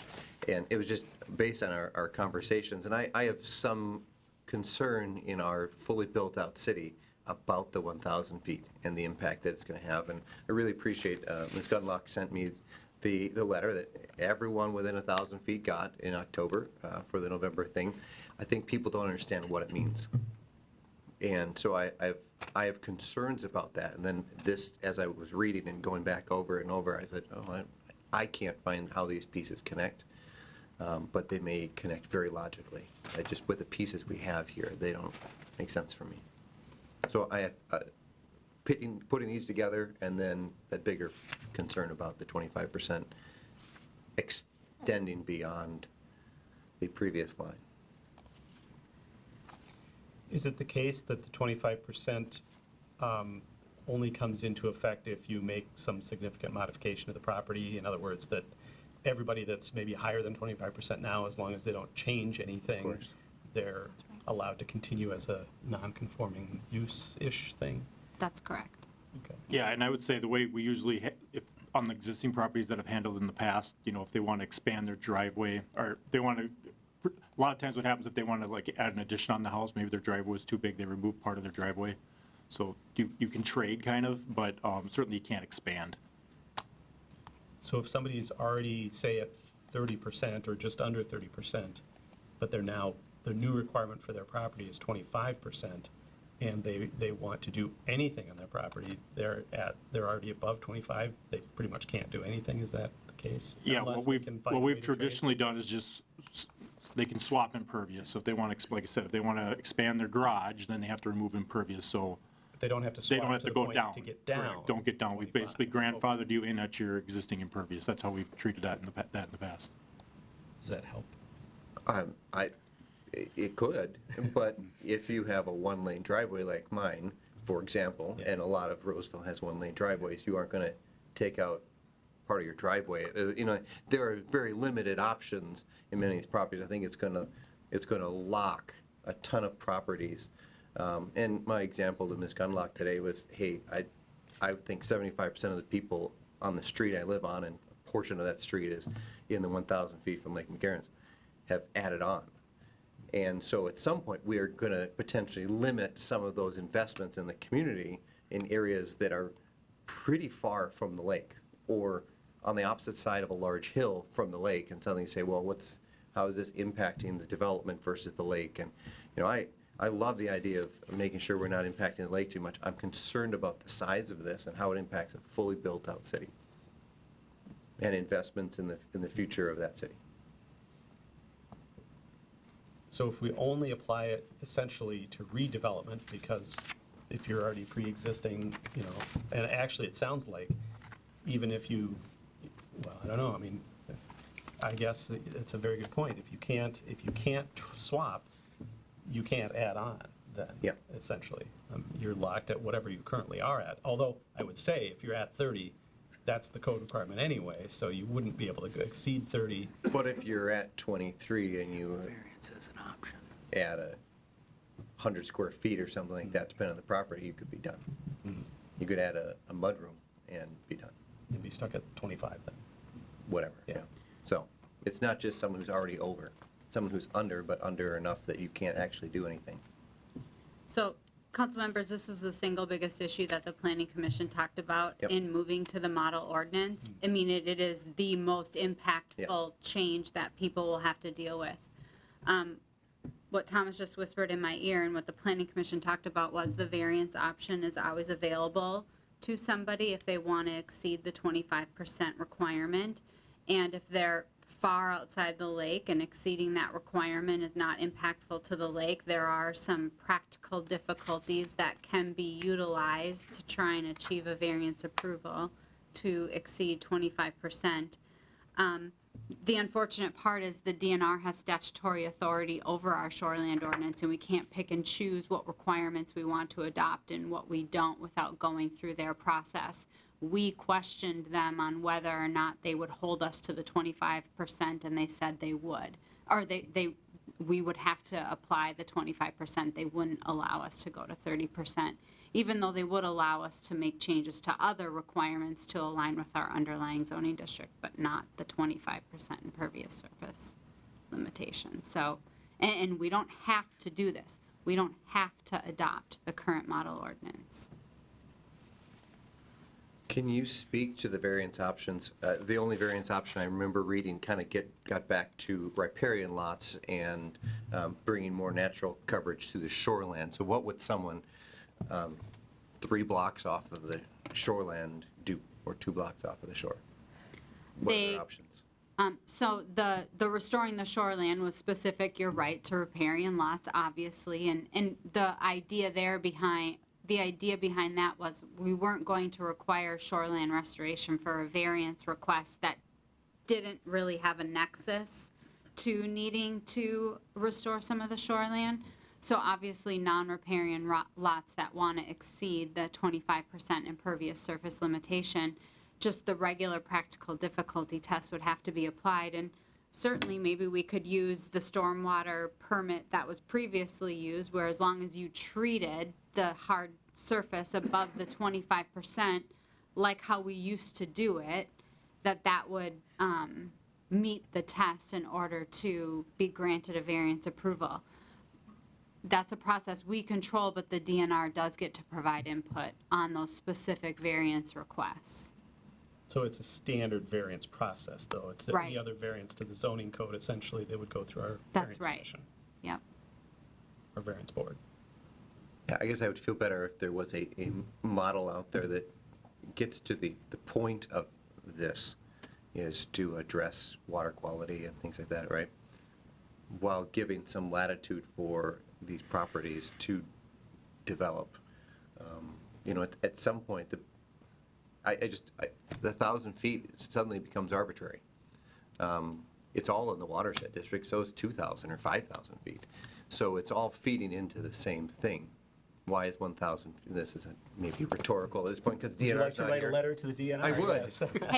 But is it part of the pushback saying as a fully built out city, how do we separate this? What is the purpose instead of 300,000 feet for a city like Roseville?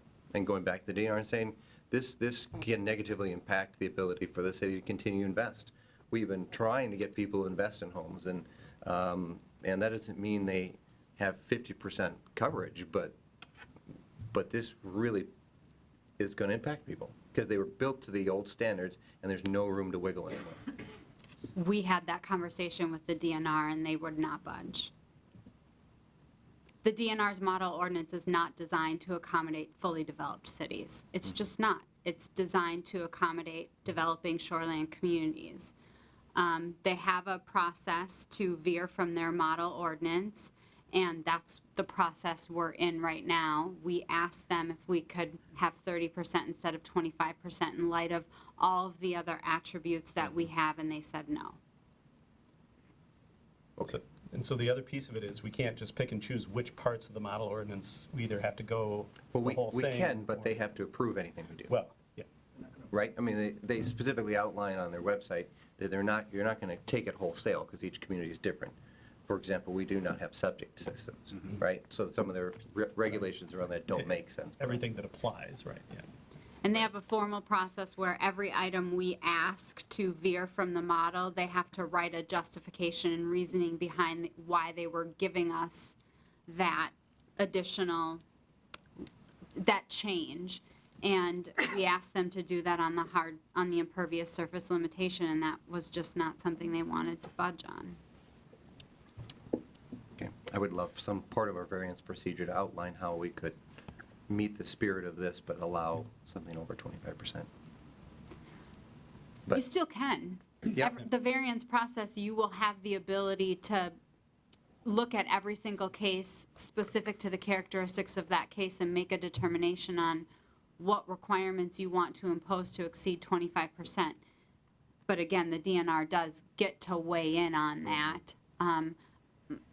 My gut is telling me, based on how the DNR works, is they won't give us more than 25% on the wholesale model adoption ordinance, but on the specific case-by-case variance requests, they're going to be much more workable with us, especially if we are dealing in a situation where we ask them to treat the additional hard surface above the 25%, then they, my guess is they're not going to say anything. A lot of times they don't even comment on shoreland projects until it's halfway through the process or already through the process. So I feel confident that we can address the issue appropriately through the variance process, because they're really, while we're going from 300 feet to 1,000 feet, we're grabbing a whole lot more properties than we previously had in the shoreland.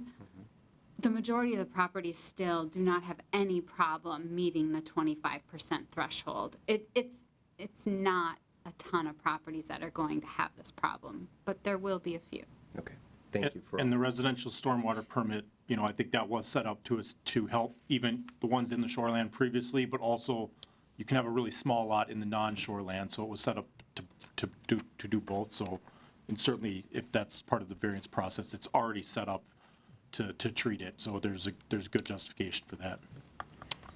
And when we say in the variance process, you, and I guess that was referring to the council, it's actually the variance board that makes the call on the variance that's applied for. So, but the process is such that during that variance process through the variance board, there's the opportunity to look at mitigations and conditions and all those types of things to make sure that if they are exceeding it, there's a way to address it, I guess is what you're saying.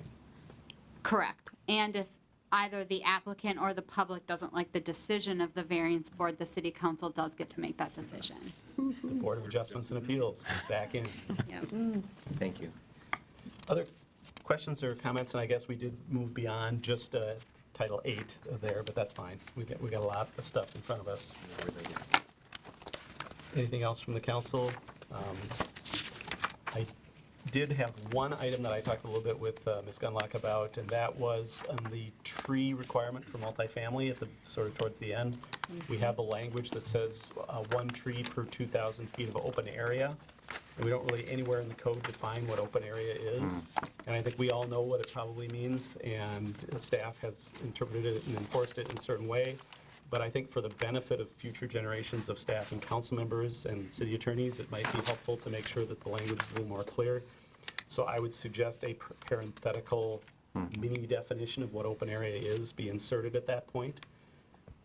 And I don't, I wish I would have had language. Line 838, I think we talked about inserting parentheses after open area that says areas not covered by structures is what we mean when we say open area. Hard surface would meet the definition of structure. So not covered by structures as defined in this code or whatever, yeah, or capital S structures. Is that something the council feels is appropriate? I think that makes sense. I think so. I always just hate for things to be up to being questioned later on by other people as to what do they mean by that? Anything else related to any of the shoreland? Are we including in this discussion? I guess I kind of jumped into the multifamily tree thing, but EV stuff, I guess, was part of the presentation and information. Is there anything related to that that council members have questions or concerns about as well? Are we at a point where otherwise we could potentially adopt this as slightly amended this evening? Councilmember Etten? I'm sorry, Janice. We talked about some changes on the attachment A, page 30, some language to clarify what was going to qualify for that add-in for that 5% cap for EV additions.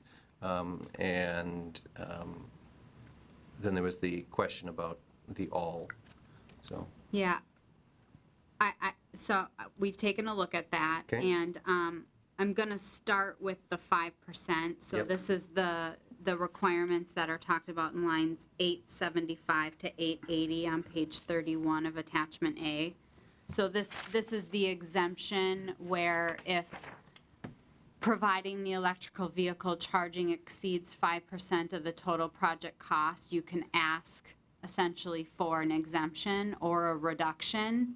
And I believe, Councilmember Etten, your concern is what's included in that 5%, not just providing the charging equipment, but for meeting the readiness requirement, which is providing a power source, but not the charging equipment. The intent of the ordinance was the 5% of total project cost was both the charging equipment and the power for the ready stalls.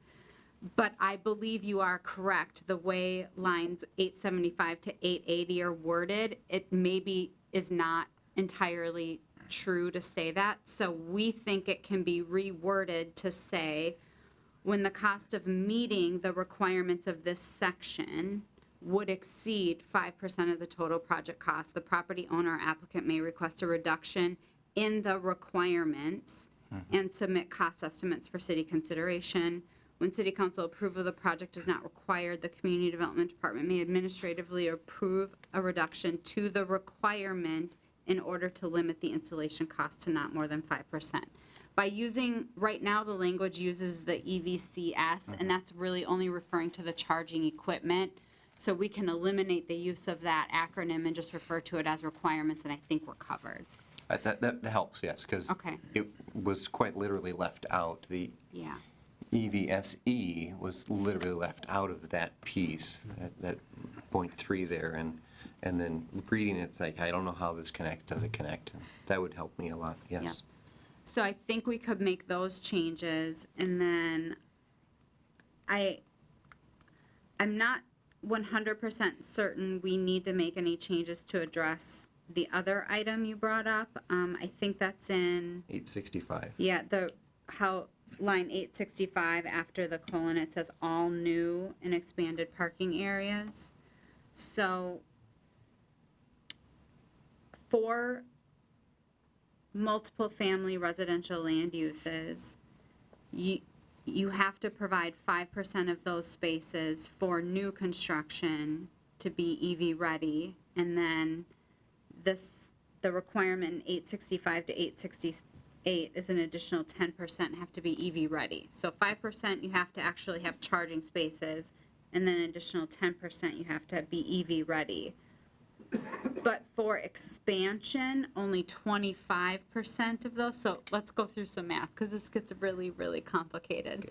So the example for the 30 to 49 stalls, if you have a parking lot of 30 to 49 stalls, and we'll just use 30, we'll use the smallest number. Let's say you're just rebuilding 30 stalls. So you're not building new ones, you're just resurfacing 30. Then the 25% kicks in because you're not building new, you're just expanding. So then you have to provide 25% for the charging equipment, which basically is what, 7 stalls, 8 stalls? Or no. So 25% of a 30-stall parking lot is if you touch 7.5 stalls, 8 stalls, then this ordinance applies, because you're impacting 25% of the amount of stalls you currently have. So 7.5 stalls. Then the code says 5% of those have to have a charging station. So that's 1. 5% of the 7.5 stalls, you have to have a charge Of the station. 7.5, One. not the total number of stuff. Right. That's what the ordinance is saying. Okay. And then an additional 10%, which the number is still so small, it's only 1 has to be EV ready. So that's how we intended for this to apply. I believe that's how it's written. It's just really complicated when we're talking about expanded or improved areas as opposed to new. And everybody looks really confused. Yeah, I didn't read it that way, and I think then it would need a line that says, percent of the rehabbed spaces or something, or the added, that right now I would read it as 5% of the parking spaces. I don't know, but total parking spaces. Yeah, just in both the table and the language from 865 to 868, it might be appropriate to add just a sentence that says these requirements only apply to the new or expanded spaces, or something to that effect. If that's the intention. That's not going to get us a lot of spaces sometimes, but most people don't just do 8 stalls, obviously, so. Yeah, and not when you're rebuilding An or entire lot. reconstructing a very small parking lot. And again, that gets to the total project cost. We didn't want the requirement to be so difficult that we were drawing attention to imposing a requirement that may or may not exceed the requirements of the building code. We're trying to skirt a very fuzzy line on that. So that, like I said, that might be a solution in both of those instances, is to say these requirements only apply to the newer, to this, to the actual spaces affected by the expansion or rehab of the. The rehabbed or additional spaces created. So that they don't calculate it over the whole lot.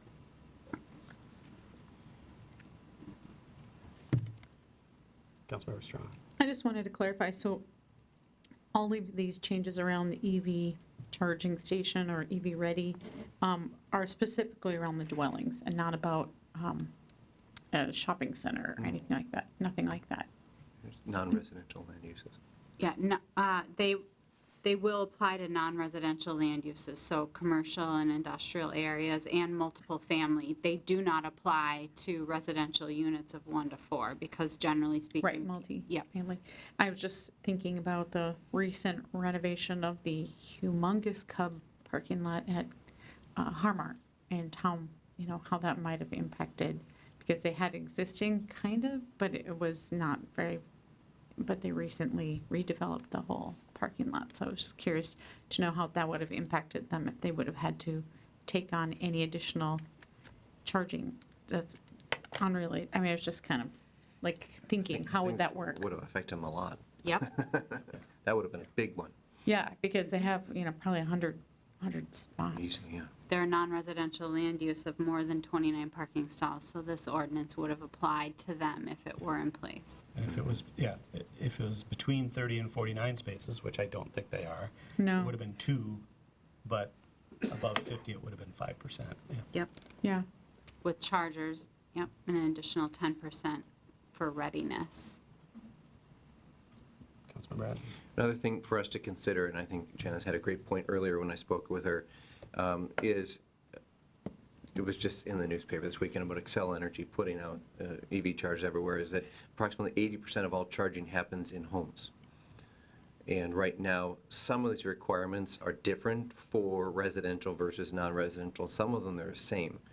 And that we probably have to get our feet wet and see what happens, but long-term consider how we encourage more in residential spaces, and maybe we don't need to encourage as many in non-residential spaces, because you're not going to get 10 cars lined up charging when they go to Cub for 45 minutes.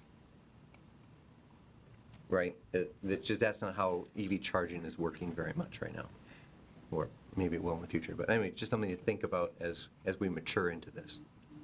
Well, and as it is, the requirements are lower for non-residential than they are for residential. So it seems like we're sort of in the right way there. It depends on how we define these things, but not necessarily. And the EV ready, they're the same. They're both 10%. And in the 30 to 49 slots, the 5% and the 2 required spots are actually both adding up to 2 EV spots. So they're actually the same in those two circumstances and different in the 50 plus.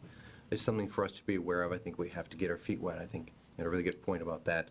And maybe just something to be aware of as we think about future encouragements, or do we need to add this much of a requirement on some developments?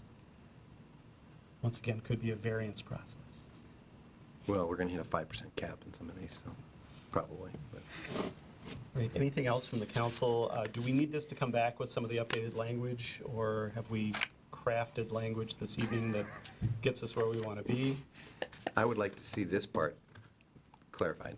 Okay. That we just talked about. I think I feel comfortable, even though I asked a million questions about the other part. But this part, I think we should make sure. I think Councilmember Etten should consult with Janice. I think No, she doesn't want to talk if we anymore. if we need it for this part, we might as well just bring it back, and we'll take a look at all of it at that. I'm comfortable with everything, except I still need to work on how we clarify the all and the 25% and the 10%. And I'm going to go back and listen to this and try and come up with some language. The other stuff I think I've got Yeah, down. appreciate that. Good.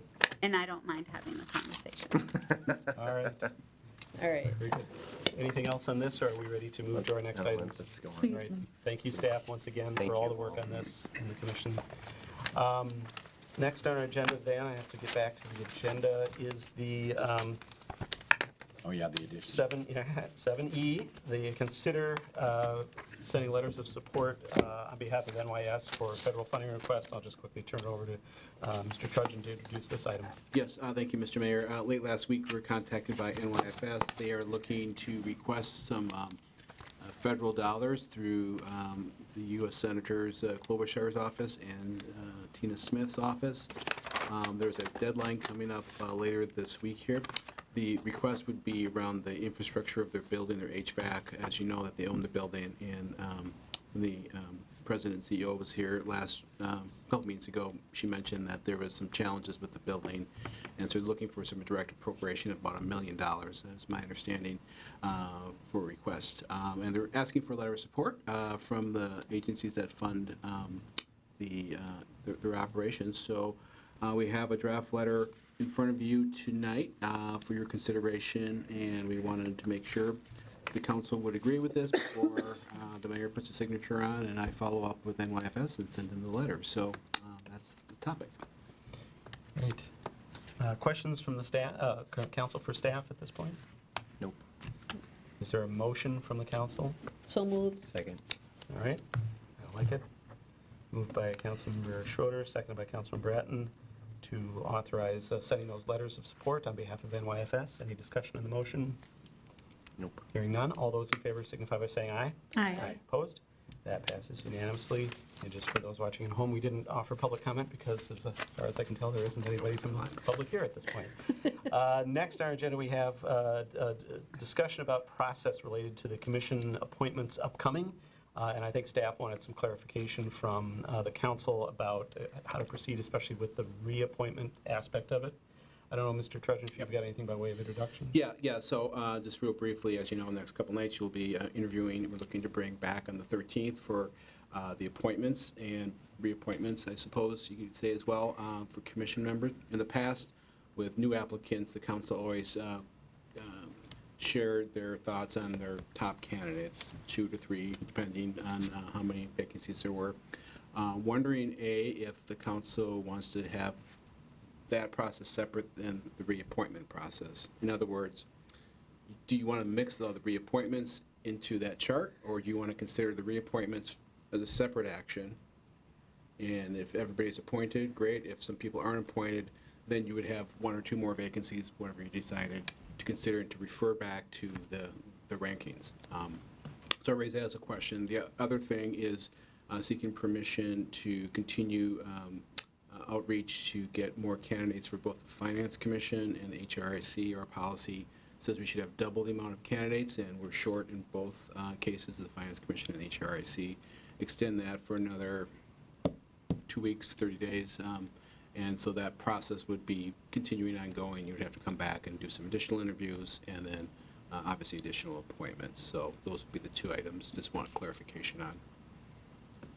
And to be clear, I believe what that would entail is not actually making any appointments to those 2 commissions until the completion of the sort of second round of outreach and applications. Is that correct? Right. I would assume that you would still interview the folks that have applied for those commissions, since it's already set up, and then interview any additional ones down the road as we get some. Thoughts from the council on either of those 2 matters? Councilmember Atten. With that last part you brought up, if we're looking at, say, the Finance Commission, there are 2 that could be considered for reappointment, and there's 1 person as a second choice having finance. So what would happen in March? Would that, if we haven't interviewed, would those people not be seated then? So at the end of March, April, whatever, until we do that? Do they essentially roll off the commission? Well, no, so my sense is that you would consider the reappointments and make that decision on the reappointments, because there's 2 reappointments and 1 vacancy. Yep. And we only had 1 new applicant for that 1 vacancy, and the policy says you want double the amount, so that'd be 2. So my sense is you would consider the reappointments, make that decision to appoint or reappoint. Assuming you reappoint both of them, then you're only filling that 1 position and delay that process for that 1. If you decide not to reappoint one of those folks, then there would be 2 vacancies instead of 1 vacancies moving forward. Councilmember So Shorter? then, I think it sounds like, to me, it'd be cleaner to separate the 2 groups and deal with them separately then. You could do it at the same meeting, but just Right, have right, but I mean, what- separate actions. Right, separate actions, Right. because that way, because otherwise, that would make sense to do those 2 groups separately. The reason I'm asking is this hasn't happened before, so we've had appointments and reappointments together, so I just want to make sure how you want that information presented Yeah. and what you will be ranking or prioritizing on candidates. Do you want to keep reappointments separate, make decisions on that, and then also the new applicants use the traditional method where each individual council member indicates their preferences, and then we come together and sort it out. Yeah.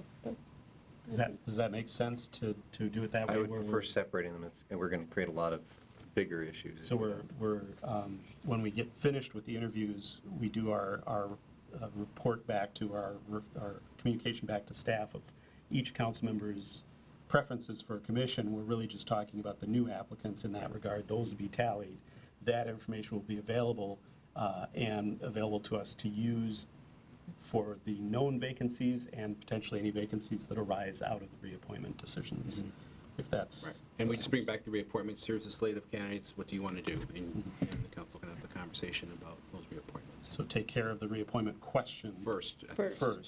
Yeah. Then go to fill vacancies such as they exist at Right. that point. Yep. With the exception of the finance and HRIC, because we don't have double the numbers, so. So we could still reappoint in that case, Yes, I would presuming suggest that's you do the that. action the council wishes to take Right. at that point. Does that make sense from the council's perspective? The only thing that could throw a wrench in it, I suppose, is that we only have the reappointment applicant as an applicant for police civil service. And if for some reason the council decided not to reappoint that person, we would have to open up a Yeah, new let's process open for that up. that at that point. So that would be a third wave, if you will. Yeah. So, However, fingers crossed. the chair of that commission did send us an email, which I think everyone saw. And it Right. was Yes.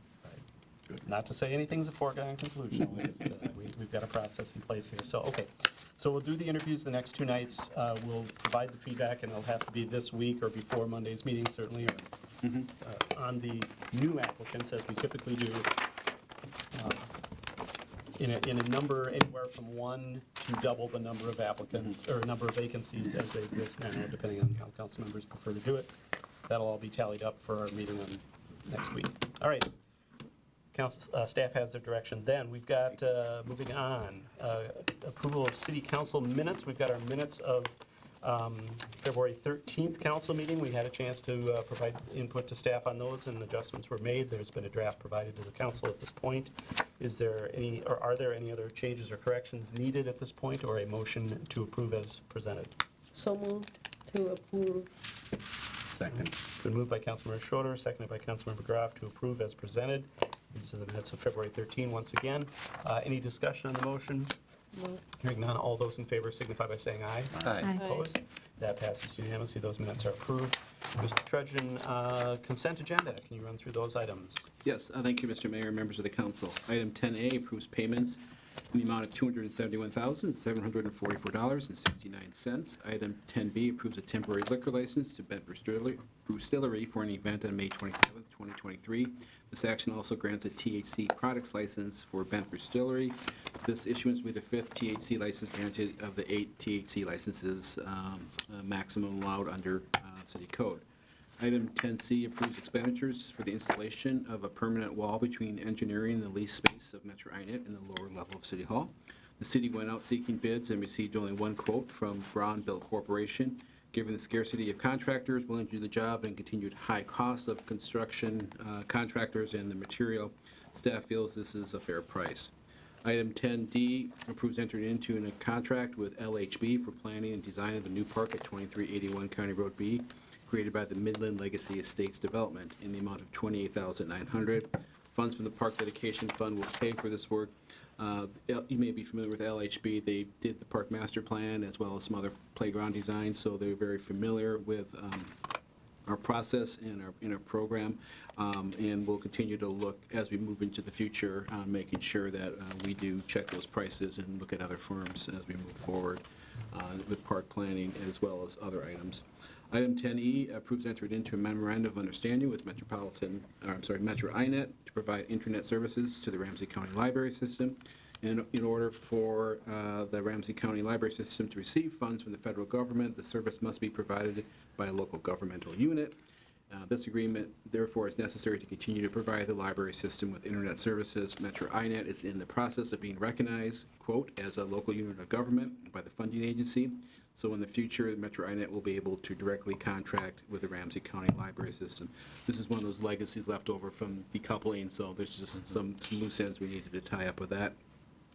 Item 10F approves easement agreements with the property owner at 3070 Long Lake Road to relocate the existing sanitary sewer lift station as part of the scheduled upgrades to the lift station. Acquisition of these easements will cost $10,000 and be paid from the sanitary sewer funds. Item 10G approves entering into a contract with Catcher Dreams Consulting, LLC, for staff diversity, equity, and inclusion training. There will be a total of 1 all-staff training, 2 supervisor, and 2 department head trainings. Staff received a total of 6 responses to our request for proposals, with costs ranging from $28,000 to $168,000 to conduct this training. The department head team reviewed and scored the proposals based on course content, pricing, timeline, background of the team, experience in government, and being a BIPOC or woman-owned business. The top 3 proposers were interviewed by myself as the city manager, assistant city manager Olston, and equity and inclusion manager Brooks, and who collectively we did recommend the contract be awarded to Catcher Dreams Consulting. The training will cost $35,000 and will be paid for from funds in the 2023 budget, where we did allocate $60,000 for dedicated training. Then finally, item 10H approves entering into agreement with Ramsey County to finally receive the home ARPA grant funds to pay for the police department's housing navigator. We'd hope to get that much sooner in '22, but here we are. The city will receive a total of $112,000 to fund the position through 2023. And I would note there are a couple items, and I did hear from a couple of you, making sure that in the future we have more information about the competitive processes we go through, the background, what we judged it on, the price ranges, all that stuff. So we'll endeavor to make sure we get back on track in doing that. So my apologies that we didn't have them in there. And so I tried to cover that as quickly as I could here tonight, but we'll do a better job in the reports moving forward. That's the consent agenda. All right, thank you, Mr. Trudgeon. Is there a motion on the consent items this evening? So moved. Second. Moved by Councilmember Strawn, second by Councilmember Etten. Discussion on the motion? I just wanted to comment that the Catch Your Dreams was just someone I had spoken with personally through my day job this week. So I think it's kind of odd that we meet so soon, but I was highly impressed with them in my own interpretation. Thank you. That's a helpful endorsement. With that, we've got the motion before us. If there's no further discussion, all those in favor signify by saying aye. Aye. Opposed? That passes unanimously. Those items are approved or accepted. Finally, future agenda review, communications, reports, announcements. Mr. Trudgeon, as to the future agenda? Just real briefly, as you know, next couple nights you'll be in interviews for commissions. Next Monday, we'll start off our night with the EDA meeting, talking about two things: industrial development.